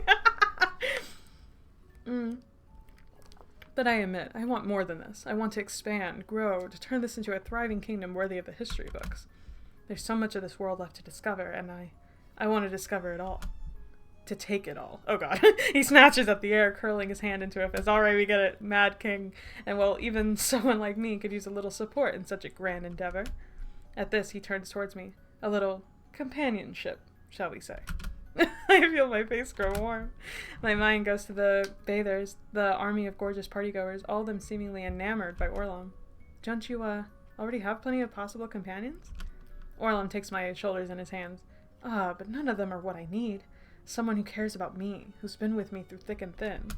Someone I can truly depend on. And that's me. I must look completely flabbergasted because Orlam laughs, smoothing down the front of my suit. Don't think so poorly of yourself. Of course it's you. I let my gaze... Oh, just feeding into our ego. I let my gaze turn skyward again, studying the stars as my brain ruminates on this piece of information. And of course it's not like there wouldn't be anything in it for you. All the alone time you could ever want, 5-star meals every night, a lifetime of pampering, not to mention. He raised his brown slicer. My ample collection of games, ripe for your pleasure. Okay. My heart skips a beat. Wow, that does sound nice. How to get Iggy all warmed up. Just think about it. Our own little world, where we don't have to bother ourselves with the expectations of others, the scorn of others. Take me instead, Orlam! Yeah, you don't need Iggy, you want us. A place for us where we get to make the rules. At this, I feel his hand find mine, his bony fingers curling around my knuckles. Aww. I look over with a start, but he's not looking at me. His gaze instead turned upwards to the stars. I mimic him, letting myself get lost again in the swirling abyss as I breathe in the Milky Way. The mention of games and free meals, I'm so... But the free meals are other people, so that might be a deal breaker. I don't know. We don't stay much longer. Orlam must notice how tired I am because he soon steers me back inside the warmth of his room, tattooing the whole way as he smooths down my hair and brushes a few lone speckles of dust off my shoulders. He chuckles, coughs into his hand. Redawns the sardonic smirk from down in the ballroom. This is the point in the evening where I'd normally invite you to my bed, but... He dances his fingertips up my chest to grab my tie, pulling me in close. As much as I'd love to get you out of that dashing suit. Before just as quickly letting me go with a snap. I know that's not what you want, so never fear. I've arranged my finest room for you. It's just down the hall in case you happen to need anything during the night. He taps the tips of his fingers together with a proud smile. Oh, thanks. The heat's returned to my cheeks. It's like he knows exactly what to say to get the blood rushing to my face. This was nice. Sorry for me for being such an awkward mess. I'm done apologizing. This was nice. This is nice. This is, it was nice, yeah. Everything, I mean. I look down to the right, to the left. I practically feel the awkward heat that must be warping in the air above me. Orlom raises a brow, just standing there a moment, staring at me. Then grins the goofiest grin he's donned all night, reaching up to grab my chin and give my head a little shake. You adorably socially inept button. I could eat you up. I know it's what you don't want. Take note, Gidget. Thank you. No, for real. This is all she has to do. Just give us games, Gidget, and we'll be in your pocket. Now my face must truly look like a tomato. Of course, anything for you, my dearest friend. He pulls away with a snap, leaving my brain feeling exceptionally rattled in my skull. And I do mean anything. No matter the urge that may spring forth within your loins, do let one of my attendants know. They shall accommodate you. Post haste. One hand to my back, he guides me to the door, where a rabbit attendant is already waiting to take me to my room. Do get some sleep, yes? And think about my offer. Then the door closes behind me, leaving me alone with the attendant in the ornate hallway. This way, sir. The attendant bows, then starts forward. We pass another attendant on the way, this one leading what looks like a man and a woman from the ball towards Orlom's room. Both of them are trying to suppress twin grims of excited mirth. I don't have time to let my thoughts linger on them, though, because the attendant has already opened up a door on the left and is currently holding it open for me. The eat you up was ominous. I loved it. Orlom doesn't quite get it, but he's doing his best. You know what? That's all we need. We just need someone who tries. You know, we gotta try. He's gotta try. I dash forward so as not to keep him waiting and find myself in a wonderfully elegant room. While not as big as Orlom's for sure, it's still equally ornate and far grander than anything I've ever stayed in before. And this one has a blue theme to juxtapose Orlom's red. The duvet, the pillows, the rugs, and curtains, everything's a different shade of blue. It's wonderfully calming. He's like, oh, Iggy likes blue, so I give a blue. Had to burp, sorry. We've prepared night clothes for you on the bed, sir. And if you need anything during the night, simply ring this bell. The attendant gestures towards a small brass bell hanging on the wall by the door. Oh, thank you, I say clumsily before the attendant bows and walks back out, leaving me alone. Ah, the sweet serenity of isolation. I take a short jaunt around the room to get my feel of this place, ending up at the bed where I find a set of blue silk pajamas awaiting me. How luxurious. I slip them on quickly, loving how irresistible they feel on my skin, then climb out and down the duvet. How the fuck is this gonna end? Like, I've been thinking about this and I was like, where are we heading? like I'm on the ride, I'm enjoying wherever we're going, but it's not gonna end well. Like, we know that, you know? So, where's this going? It must be down because it sinks delightfully beneath my touch, so soft I could get myself lost in it. At the top of the bed, I find a single pink rabbit. Aww, just like in the room in the flashback. I stare at it for a moment, blinking, then grab it and hold it against my chest as I lay back with my gaze towards the ceiling. I try to think back to the real world, to my apartment in Brookside, to the work I still have left to finish, even to my parents. But all of it seems so far away, and ridiculously unimportant. I rub my thumb across the soft, velveteen head of the rabbit in my arms, eyes drooping. My thoughts drift to Orlom, to the expanse of stars overhead, to the feeling of his hand in mine, gangly and rough. Something pings in the back of my mind. I close my eyes. Ooh, flashback time, flashback time, flashback time. And when I open them again, I'm outside, standing on the sidewalk, watching as my classmates trickle out the building. After prom. After prom, guys. Fucking buckle up. After prom. What time had it been? Had to have been around 6 in the morning. I'd lost the others somehow. Even Gidget, despite her practically refusing to leave my side the latter half of the night. I don't spy any of them now amongst the surrounding exodus, so I figured they must either still be inside somewhere or left earlier. I run a hand through my hair. I'm tired, exhausted. Time to go back home and sleep until noon. I start down the pathway from the school and towards the bus stop. It clears out quickly to the point that I soon find myself alone. Most of my classmates have cars, or at least know someone who does. I don't even have my learner's permit. Me, I can't drive. I still can't drive. I'm shuffling my hands into my pockets. I count the cracks in the sidewalk as I shuffle along. It's still dim, no longer pitch black, but dark enough that you could still make out the stars in the sky. And the chilly morning air is making the hair on my arms stand straight up. I glance up upon rounding the corner, then stop. Orlom standing beneath the light at the bus stop. Okay, this has got to be after whatever Genzo and Orlom's shit was. He looks so small, just standing there, staring at the ground. The overhead light is casting harsh shadows across his shoulders and arms, emphasizing the protruding bumps of his bones. Hey! I call out as I start towards him, then feel my feet slow as he turns around. His face is dark, eyes turning towards me vacantly. face an ashy gray. Just staring. Staring. I feel goosebumps pop up all along my neck and arms. He looks like some kind of ghost.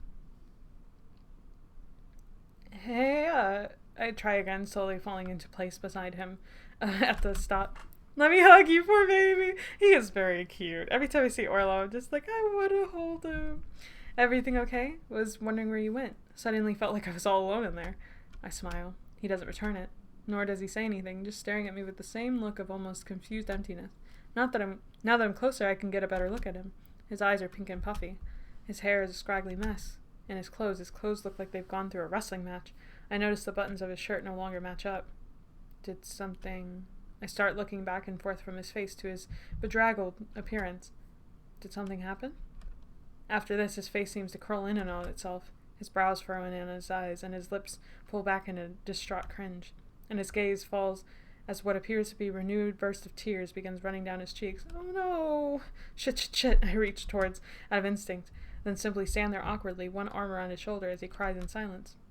Hey, it's okay, I finally say, giving him what I hope is a reassuring squeeze. I can feel him shake, hiccups racking his frame. He sniffs. Everyone always abandons me. My face twitches in concern, but I don't say anything, waiting to see if he'll continue. He gives another sniff of phlegmy cough. First Brownie, then my mom, and now even... Is Brownie like a pet? He clenches his eyes shut, and I see him bite down on his tongue. He brings a hand up to wipe at his face, but it all does is spread the tears and snot across his cheeks. Finally he turns towards me, jaw taut. Is there something wrong with me? There's nothing wrong with you. I wince, taking a step back to give him some room as he wipes his snotty arm on his shirt. Nobody cares about me. I'm all alone. His gaze drops back to the ground. I don't know what to say. I'm not sure there's anything to say. So instead I reach for his hand, taking his bony fingers in mine. I clench around my knuckles tightly, desperately almost, and I return the squeeze, not even minding the sweat and the snot and the tears greasing his palm. I can still see him shaking, see his knobby little knees bumping against each other. You're not alone, is what I want to say, but he gets caught up in my throat, because maybe it's not true. I don't know what to do. But, wait. I remembered how to do this, by the way, recently. You're not alone. Oh, he doesn't want to say that. Okay. But if all I can do is be here for him now, in this moment, then, well, I guess I can do that. And it's a starry sky. I see the parallels. I'm picking up on it. I turn my head skyward towards the slowly brightening sky, watch as the stars begin to fade out above us, and stand there holding his hand until the bus comes to take us home.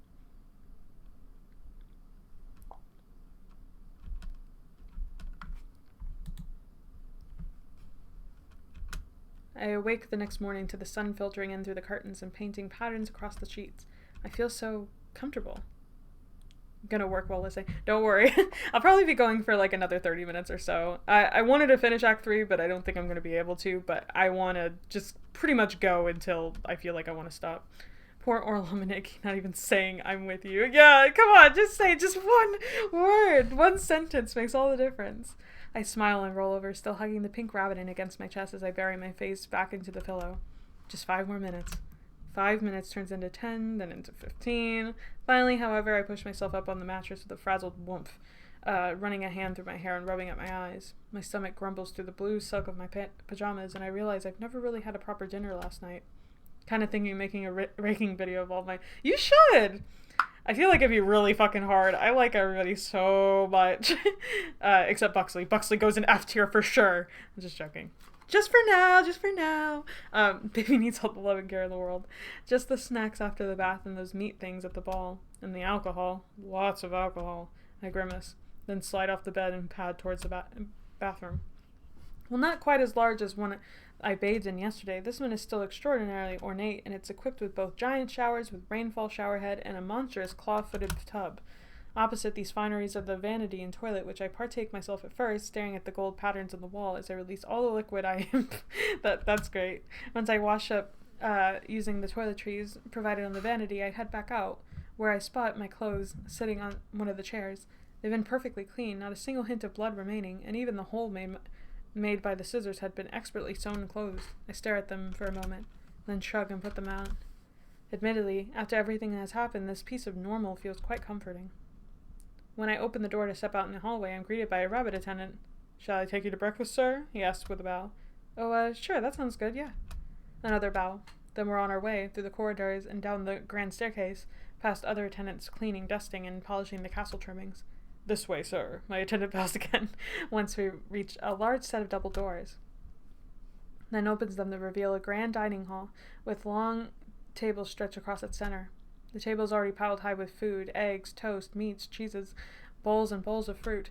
My eyes practically bug out of my head, and my stomach gives another unsightly growl. I'm guided to the far end of the table, where I'm seated to the right of the grand throne as its head. I can eat any of this?" I ask hesitantly, already eyeing a steaming plate of scrambled eggs. "Of course, sir." Another bow. Then my attendant steps back and away from the table, leaving me to feast. Despite his answer, I remain unsure. I sit there a moment longer, hands in my lap, and gaze, perusing the table, before finally reaching up with a little waggle of my fingers. The far door burst open. "Iggy, so good to see you, bright-eyed and bushy-tailed on this fine morn." Orlam waltzes in, arms outstretched as though about to make some sort of grand proclamation. Behind him, a rabbit dressed in kitchen attire wheels in a large cart with more trays of food, their silver lids gleaming in the chandeliers. "I trust you slept well?" Yeah, it was great. I slept great." I return my hands to my lap. Orlam sidles over, hands clasped behind his back, and shit-eating grin practically engulfing his face. "Wonderful, wonderful, yes." He returns to its tutting, taming my still errant curls and smoothing down the arms of my shirt. "I wanted to make sure you were well taken care of." Did you have a nice night?" I ask, mostly because I don't know what else to say.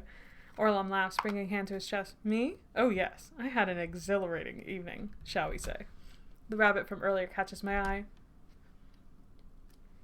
He's wheeling the great big cart around the other side of the table and headed in my direction. I glance up at Orlam, then back at the cart. "What's this, more food?" "It is indeed. You see, I've prepared a surprise for you this morning, Iggy. A special feast just for you." "Oh?" I watch as the rabbit lugs the largest tray up. "It's gonna be Genzo on a platter!" Then with a grand flourish of steam, he removes the silver lid and steps back. What am I looking at? I'm met first with the most delicious smell of wafting up and around like a tempting trifecta of fat, grease, and charbroiled perfection. I don't like this. I don't like this one bit. Then once again the steam dispels. I see the meat itself, a giant ham, perfectly cut and oozing juices into a puddle of the plate. I bring a hand up. Damn, that smells...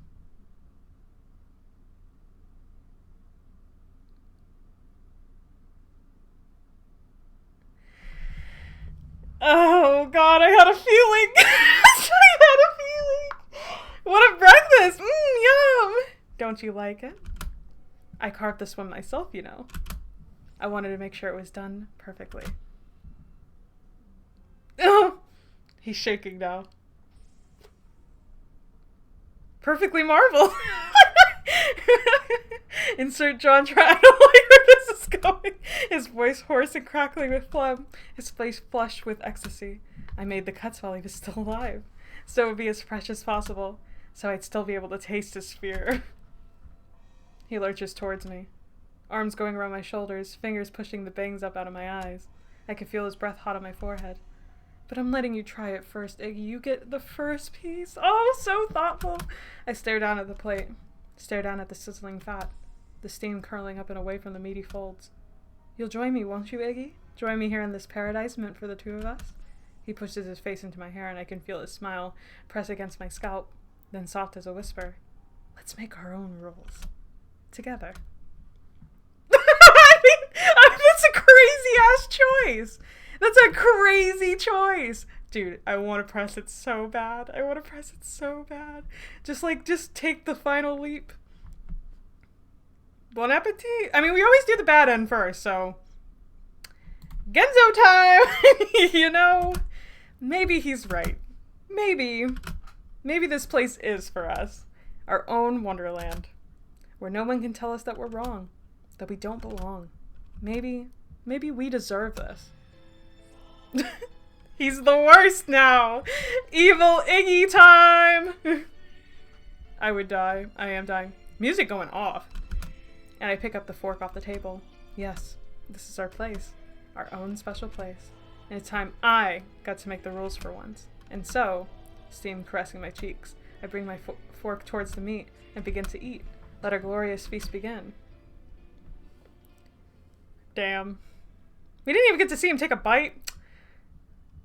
0 out of 10. Things move quickly after that. Oh. Wow. Them in their little bitty capes. But true enough, to Orlam's word, I'm never forced into anything I don't want, except that first time. This is a cautionary tale on alpha males, in my opinion. It turns you into a cannibal. I mean, those probably have good overlap, to be honest. I get to live how I choose, offering Orlam support and advice from behind the scenes, welcoming him back after his treks into the kingdom or long nights of entertaining guests, but otherwise doing whatever the hell I want. And as for the two of us, we spend our time strategizing. I like the way he's sitting. I like the pose. Look at their giant-ass shoes. Oh my gosh! This is crazy! Just FYI, Joy, since I didn't realize this for a while, you picked the good— I did?! What do you mean I picked the good— Oh wait, I mean, I guess I did. Yeah, never mind. That makes sense. That makes sense. I mean, it's the good end for Orlam for sure. Look at him. He's having a great-ass time. Lord of mercy. Damn, he's got freckles forever. He's got freckles beyond. This is incredible. This is friendship right here. And sleeping. Oh. And I take care of him every step of the way. Is he bathing in the blood of his enemies? To be honest, it's exhilarating having so much power. To be able to enact something into law and watch it play out from a fortified sanctuary. To be able to do whatever I want without someone telling me to do something more productive or be this, be that, get out, settle more. No expectations. Nobody asking things of me. Nobody wanting things from me. The days quickly blur together. Days turning into weeks. Yo, Gidget's punching the air somewhere right now. Into months. The two of us rolling from our castle on the top of the world. I'm not sure how long it's been by the time we decide to move forward with our expansion plans. Our first course of action is the nearby forest. Long haunted by legends of a terrifying beast, it's laid untouched, neither Orlam nor his men going near it. Oh, is that Bucks? Kill Bucks! It's about to get so much better, so much faster. And if we're gonna have any hope of expanding into the unknown, we first need to be able to conquer those lands closer to home. We set out together, the two of us on our first excursion, accompanied by a battalion of our finest guards to survey and stake the region. Into the forest we marched with the confidence of two mighty explorers eager to make the discovery of a lifetime. Yeah, I think I'm right! Deeper and deeper we go, our spirits high, our ambition unfaltering. Or is she just gonna kill us this time? That would be kind of silly. Through the brush, over sticks and rocks, to where the air grows cold and the trees coil and twist around us like a wooden cage. I can tell the guards around us are growing restless, fidgety. They glance from side to side at every snapping branch or hooting howl. Orlam, however, is unfazed. He walks out ahead, hand to his chin and scrutinizing every rock and pebble. These trees will need to be cleared out, but that's nothing a few dozen of my men can't accomplish in a week or two. And we can use the wood to build a resort of sorts, a hot spring, perhaps. Yes, this could certainly bring in some tourism. God knows this kingdom could use more destination spots. I can hear him mumbling to himself. Sir, up ahead! The two of us glance forward to see the trees open up, revealing a small cabin at the center of the clearing. Orlam's hands go to his hips. What's that doing here? I didn't know there was anyone living here. He scowls. They'll need to leave at once. This land, all of it. It will all need to be cleared. Sir, yes, sir. Something twitches in the back of my brain, like a little bug trying to crawl its way out of a deep, dark hole that's been cemented over. Ooh. I look from Orlam to the cabin, then back to Orlam. I say nothing. Come, Eggy. Let's go see who's rudely made themselves a home on our land without our permission. He starts forward, shoes crunching noisily as he storms across the clearing. I dash after him, failing into step just as he arrives at the door to the cabin. He gives in a quick set of raps, foot tapping an angry rhythm in the dirt. Hello? Whoever lives here needs to come out at once, by order of the king. But it's silent. No sound except for the haunting trill of a bird flying overhead. I demand you come out at once, Orlam squawks. Orlam with two numbers in the 1500s. For real. Maybe they're not home? I can see Orlam's body curl ever so slightly forward. He's getting mad. Then we shall raze the house to the ground. To think someone had the gall to built a home here. They don't even have a building permit. And what about the taxes they owe? Yeah. Not me agreeing with the taxes. He reaches forward to knock again. Except this time you must get a better idea because he tries the knob instead. It clicks easily and he pushes the door open a crack at first, before throwing it open the rest of the way. Whoever lives here needs to come out right this moment, or I'll send in my guards. Still nothing. I peek inside the interior of the cabin. It's small but cozy, sporting not much more than a bed table and stove. What are you doing? The sudden voice makes us both jump, and we turn to see someone standing a few yards off, seemingly returning to the cabin with an armful of chopping wood. I stare for a second. The woman seems so... Then it hits me. Bucks! I croak, taking a step back. Well, this is unexpected. Orlam's looks of disdain stays constant. What are you doing in my house? Her eyes narrow, looking back and forth between us and the cabin. The taxes! How dare they? The glint in her eyes makes my stomach twist, and that tingling ping I'd felt earlier begins pulsing again in the back of my brain. Something's not right. Something's not right. I grab Orlam's wrist. Orlam, maybe we should go. But Orlam flicks it away. Go? I'm not going until we've gotten some answers, and we've gotten the illegal tenant off of our land. She's so Sasquatch core. Go, Bucks, show them who the real out of the pack is. Yeah, Bucks is she's gonna chop us up. There's no out of this. There's something wrong with the way she's looking at us. Eyes dark, not even blinking. She drops a pile of wood into the ground, and I don't miss the way her biceps ripple with the movement of her arms. This is my land, she says simply, and the tone of her voice sends goosebumps up and down my arms. And you're trespassing. The keeper of the woods! Then the legends were true after all! The hushed whisper of the guards behind us catch my attention, and by the time I glance back, they're already starting to slink backwards. What are you idiots talking about? Orlam snaps. This is nothing but... But they apparently had enough. They turn tail and begin running back across the clearing before Orlam can even finish chastising them, leaving the two of us alone with Bucks. My heart drops into my gut. Orlam, please. I reach again for his wrist. But he goes stomping towards Bucks before I could grab him, one hand raised into a comical show of scolding. Well, I don't care who you are. You're in my kingdom, and those in my kingdom have to follow my rules. Now, are you going to vacate these premises, or am I going to have to... He doesn't even say our. Wow, Orlam. I thought we had something special. Damn. You know, it's okay. This is Genzo getting back at us, as it should. Her hand on his throat cuts off the last of his threat. It engulfs the entire neck, fingers digging into his skin, squeezing his esophagus. He lets out a squeeze that's half surprise, half pain, his crown tumbling into the grass. Wow, Orlam! Then her other hand joins, gripping his neck from the other side and popping his chin up above her thumbs as an unnatural slant. We ate Genzo. Orlam killed him, made him into ham, and then we ate him.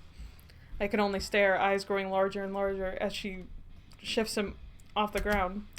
Orlam's hands fly to his neck, grappling at his hands, scratching, clawing, and tugging, but his efforts prove futile, and he can only gasp and choke as his legs kick off fruitlessly beneath him. This is my land, Buck says again, right into his face, and you're trespassing. Bucks, his voice squeaks. His face is turning red, purple. Then she begins to shake him, and oh! I don't know why, but did she kill the baby by shaking it? Oh no. In big heaving jolts, then sends his head flopping back and forth and his body whipping like a snake's tail. Shut up, shut up, shut up! Yep, she definitely did. She definitely fucking did. So does this make us the king now if Orlam dies? We were both the king! We were like we were king boyfriends. I can't even think I can't even think with you making all that fucking noise. I can see the veins popping out of Buck's hands, her arms trembling, her eyes wild. Yeah, why can't you give me a moment of fucking peace? There's a horrifying snap and I feel the blood drain from my face. Orlam. R.I.P. Orlam. I mean, you kind of deserve it. You murdered Genzo. His body limp, but still she keeps shaking. Still she keeps wrenching his body back and forth as her hands dig into his throat tighter and tighter. So tight I could see the blood bubbling up beneath her fingers. So tight I swear she's going to squeeze his head right off his body. His body flops like a limp spaghetti. His eyes bulging. Foam dribbling between his lips. It's at this moment that I turn and run. Yes! You're a little bitch! You're a little bitch, Iggy! I made you into a little bitch. I don't even consciously think about it. My body just does it. See how, like, we were in love with fucking Genzo in the last thing, and then when she killed Genzo, we defended him, but this time, this isn't love, I don't know what this is, but we have, like, this weird thing with Orlom, and then he's just like, nah, fuck it, leave him to rot. I have to get away. I have to escape before she sets her eyes on me. Yeah, because you're a coward. The trees whip at my face, the brush scratching and grabbing at my ankles, but I don't let it slow me, even as my heart threatens to beat straight out of my chest. This time he just eats it out of there. I keep pressing forward, sheer panic controlling my arms and legs. I run until I burst out of the trees and find myself at a river. I lurch for it, gasping and wheezing, stumbling towards the bank. I fall to my knees, not even caring about the rocks and pebbles cracking against the bone, about the water seeping up through my pants and staining the fabric. Hey, survival! I miss old Iggy. I miss the old Iggy. I kneel there for a moment, just catching my breath. The taste of copper on my tongue as my lungs struggle for oxygen. My head feels so heavy. So heavy my skull pulses with the weight. I reach up and grab my crown, throwing it to the ground beside me, then do the same with my cape, wrestling free of it with a frustrated grunt and heaving it into the grass. Fuck. I bring my hands to my face, body curling inward. I can feel salty twinge just beneath my eyes, but the tears don't come. Won't come. All I get instead is a dull ache in my chest as a throbbing drum pounds away in my head. I lean forward, gazing down into the water, into the river. I can see myself. Ooh, narcissist. See my face. My eyes. Twisted. Why do I look so twisted? Almost like I've been played on a faulty television. I bring a hand up to my cheek. It doesn't even look like me. That's not me. That can't be me. The real me would never. Look what you've become. My heart hitches with a start, and I sit back looking left and right. The voice had seemed... Yeah, he's going to see Bucks in the reflection. The voice had seemed to come from right next to me, hissing right into my ear. You're a monster. I jerk again. This time it had seemed to come from the opposite direction. I can feel my heart start to pick up again. No. I'm not. It's your fault they're dead. You've killed them all. I mean, this time she might have a point. Head's fingers clenching into my head. You murdered Gidget. No. You ate Genzo. No, you did. Watched countless people be tortured, killed, eaten, all while you sat back and smiled. It wasn't me. I didn't. And now the one person you care about in this entire godforsaken world, the one person who actually cared about you couldn't help him, couldn't save him. You didn't even lift a finger. Just stood there and watched him be killed. Then ran like a coward with your tail tucked between your legs. Yeah, it's me. Oh, the parallel earlier when he was hesitating to kill Gidget. It's Bucks's baby. I pressed my head tighter and I could feel my heart beating against the inside of my chest. He needed you, and you abandoned him, like you always do. There's nothing I could have done. I shake my head harder and harder, trying to make it stop. You abandon everyone, you selfish fuck. Something snaps inside of me, and I scream. It starts as a low, throaty groan in the base of my throat before tumbling out and vibrating inside my skull. You were never there for them. I scream and I scream and I scream. Never there when they needed you. Pull and tear at my hair. Never thinking about anything except yourself. The last syllable seems to ring out across the clearing, bouncing off the rocks and trees. Bucks has found us. Now she's going to cave her head in. I crumple, my body shaking, stomach twisting, shame and guilt choking my heart. For a second, the voice seems to stop. The world strangely silent around me. And then I lean forward, looking back down in the water. No. I shake my head. No. The me in the water is smiling. Accept it, Iggy. You're nothing but a sad, selfish little man. These CDs are awesome. Iggy. What do we want? That voice. That fucking voice. I want to snuff it out. I want to rip it and tear it apart. Rip and tear. It's haunting me. Feeding on me. What do you want, Iggy? Yeah, I'm curious too. What do I want? I want that voice to go away. I want it to stop taunting me. It's not true. None of it's true. That wasn't me. That couldn't have been me. It was all a lie. All of it. What do you wish for more than anything else in the whole world? Pizza! No, I wish for the voice to go away. It won't stop. It just keeps going and going. It's driving me insane. Make it stop. Make it stop. Make it stop. My vocal cords crack with the words, and for a second I don't hear anything else.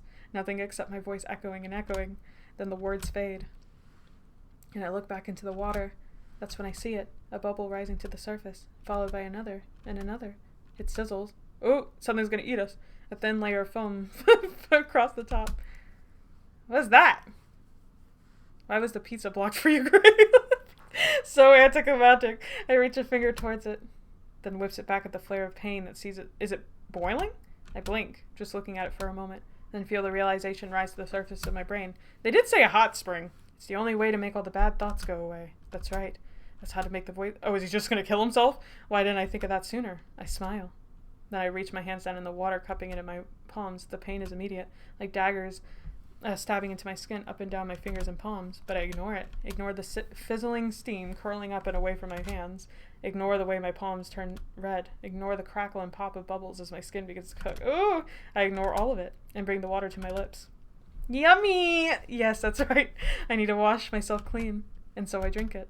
Pain flares up in my throat, coating my mouth and lips, like hot pokers jabbing at my windpipe. And instinctively I jerk forward the cough. On fire. My insides are on fire. I choke. Gag. It's coming back up, but I reach for more. More and more handfuls. Oh, God. I could smell the burning and charring, fizzling, steaming, curling upwards as the skin sizzles and pops. But I don't stop. I bring more and more of it on my tongue. Look what we've become! My shoulders heave and I puke. It sends the acid back up. I mean, it's reminiscent of, like, when we found Orlom, so it makes sense. And I rinse it down with more, up and up, up and down, up and down. My mouth is on fire, my tongue is on fire, my throat is on fire. More heaves. Bits and pieces of my stomach and throat are coming out with a gunk now. I can't look, yeah, don't look. And the color in the river is worrying, a horrible greenish brown. My head's starting to swim. Vision fading in and out. Everything's steaming and hissing and fizzling around me. Inside me, eating me from the inside out. It's searing all the way through my throat. But I'm clean. Fuck, I'm so clean. And the voice is finally gone. No longer taunting me. For one glorious moment, everything is calm, quiet. Then I lose all strength in my arms and collapse into the water. That was the good end, by the way. Apparently. The river turns red around me, flowing away and away and away, and taking the bad thoughts with it. R.I.P. Iggy. Good end. I mean, it's a good end for fucking Orlom's twisted ass. Wow.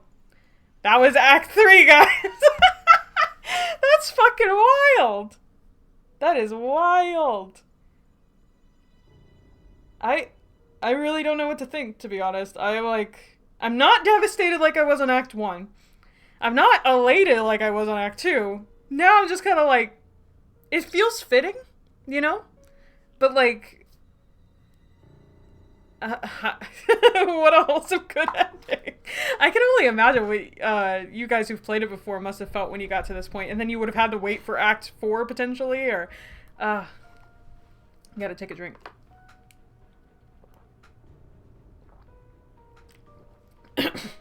Poor Genzo. This arc really divided my opinions, but it's really good and well written. Oh yeah, it's incredibly well written. Yeah, I definitely don't think it's my favorite either. Because it's just like, watching Iggy turn into that, it wasn't really fun. Like, it's interesting to have seen it, but I don't want him to be like that anymore, and I'm glad that it's over in that sense, you know, and I hate how horrible he is to Genzo. And that's why it feels fitting that he just eats him at the end, because it's like, you already hurt him enough, might as well just dig it in even deeper. Yes, honestly, after Arc 3, I was like, what the fuck did happen? I mean, everyone we care about is dead, so why not? You know, yeah, like, fuck it. It's just weird we didn't make a wish this time, really. Unless the wish was actually make the voice go away, and I don't know. Maybe the wishes don't fucking do anything each time. Like, I don't... Maybe we just die, and, like, it just makes you think that the wish, it comes true, and then it just restarts. I don't know. It's interesting. Yeah, I'm glad that I played it today, though, as well, because that means that Thursday I get to start fresh with Arc 4, and apparently Arc 4 is the most painful, so, but that's the thing, like, the gore and the bad ends and stuff are really not the things that get me. It's always that just emotional shit that always gets me, like, every time. Anytime there's, like, a flashback or something crazy, like, that's what gets me. That's what's gonna horrify me. Yeah, I think the wish is to make the voice go again. The voice being the thoughts, hence Iggy drinking bleach to make the thoughts go away, like Orlom did at the start of the arc. Yeah, that makes sense. I'm sorry, Orlom. I'll find another way to save you. Yeah. And I'm assuming, since that happened now, twice, is that when we do the Gidget thing with Arc 4, at the very end it's going to go poorly. We're going to be like, save. Oh, I just wanted to save. Save who? My brows furrow my half asleep days. And why do I feel so the dull scratch of Mrs. Donish? Yep, we're back at it, boys. Here, I'm going to save. But I'm assuming at the end of Gidgets, we're also going to be like, oh, sorry, Gidget, we'll try another way. And then that's when Arc 5 finally, hopefully, we're able to actually beat this shit. Like, that's going to feel very gratifying. A part of me wants to go back and see the other thing, but I think I'll do that at, like, my own time. I think I'll probably watch other people get all the stuff that I didn't get, basically. Because I like to just go one all the way across, basically, and then go back and fill in the gaps. But that was a wild time. Indeed. Wild ride. Our Wonderland will soon be our oyster. Yes, finally. But not like in the way that Iggy was like, oh, this is our land. This is our thing. It's just like, oh, I'm fucking down. But it made sense. I actually really liked, once we got to that point and things were starting to like really spiral, I was like, oh, this makes actually a lot of sense. I don't know why I didn't see this coming. Like we're trying to fight against that voice. I just wonder why Wonderland was, I guess we just went in with the anger that we didn't have before, and that's what really corrupted us this time. So hopefully we can calm the fuck down, and help Gidget next time. And I'm really excited to learn a lot about Gidget for Act 4. So that's going to be the end of this stream. So let me just do this. Let me mute this. Go to my end screen. Hello! We got a new thing for the end screen that I added, which is putting our schedule in, so you guys can see my schedule. Yee! The only thing that's really different about this schedule is I will not be streaming on Tuesdays regularly. The only reason why I did it today was because I did not stream on Sunday, so I wanted to make up for that and stream this instead today. Sorry, Dragon Age, I just still didn't even want to go through it, but I'm glad that I got to do more Our Wonderland. Tomorrow we'll be off again for streaming, and I'll be back with Our Wonderland again. I only get a day of rest to like really think about it, and then we'll be diving right back in for Arc 4. Can't believe we're already here. Arc 4 on Thursday. Then Friday we'll be playing Gray's games. We'll be starting to do hers for the wholesome days, for the fluff Fridays, to heal us from Our Wonderland. We'll be starting with Travelers and Tales, which I'm really excited about. I'm gonna need something really lighthearted. Like, nothing could be worse than this, right? Saturday will be my free slot day from now on. It can either be a work chill stream, a just chat stream, or I can play an indie game like I did last week with Dream Date with a Yandere. And then we'll be back finally with Dragon Age on Sunday, and I'll tackle that fucking Mage Tower. It's gonna be a lot of tackling this week, but it's gonna be fun. I had a lot of fun with stream today. I'm glad that I did it, and I have a lot to really chew on with this fucking arc. Oh my god. So thank you all for dropping by as always. I had a great time. I'm glad that Carrot was able to drop by for a couple hours at the start of the stream. That meant a lot. I wish I could do it more for her, but more for them, but that's where we are. Anyway, you guys have a good rest of your day, and I'm gonna end the stream now. Bye bye.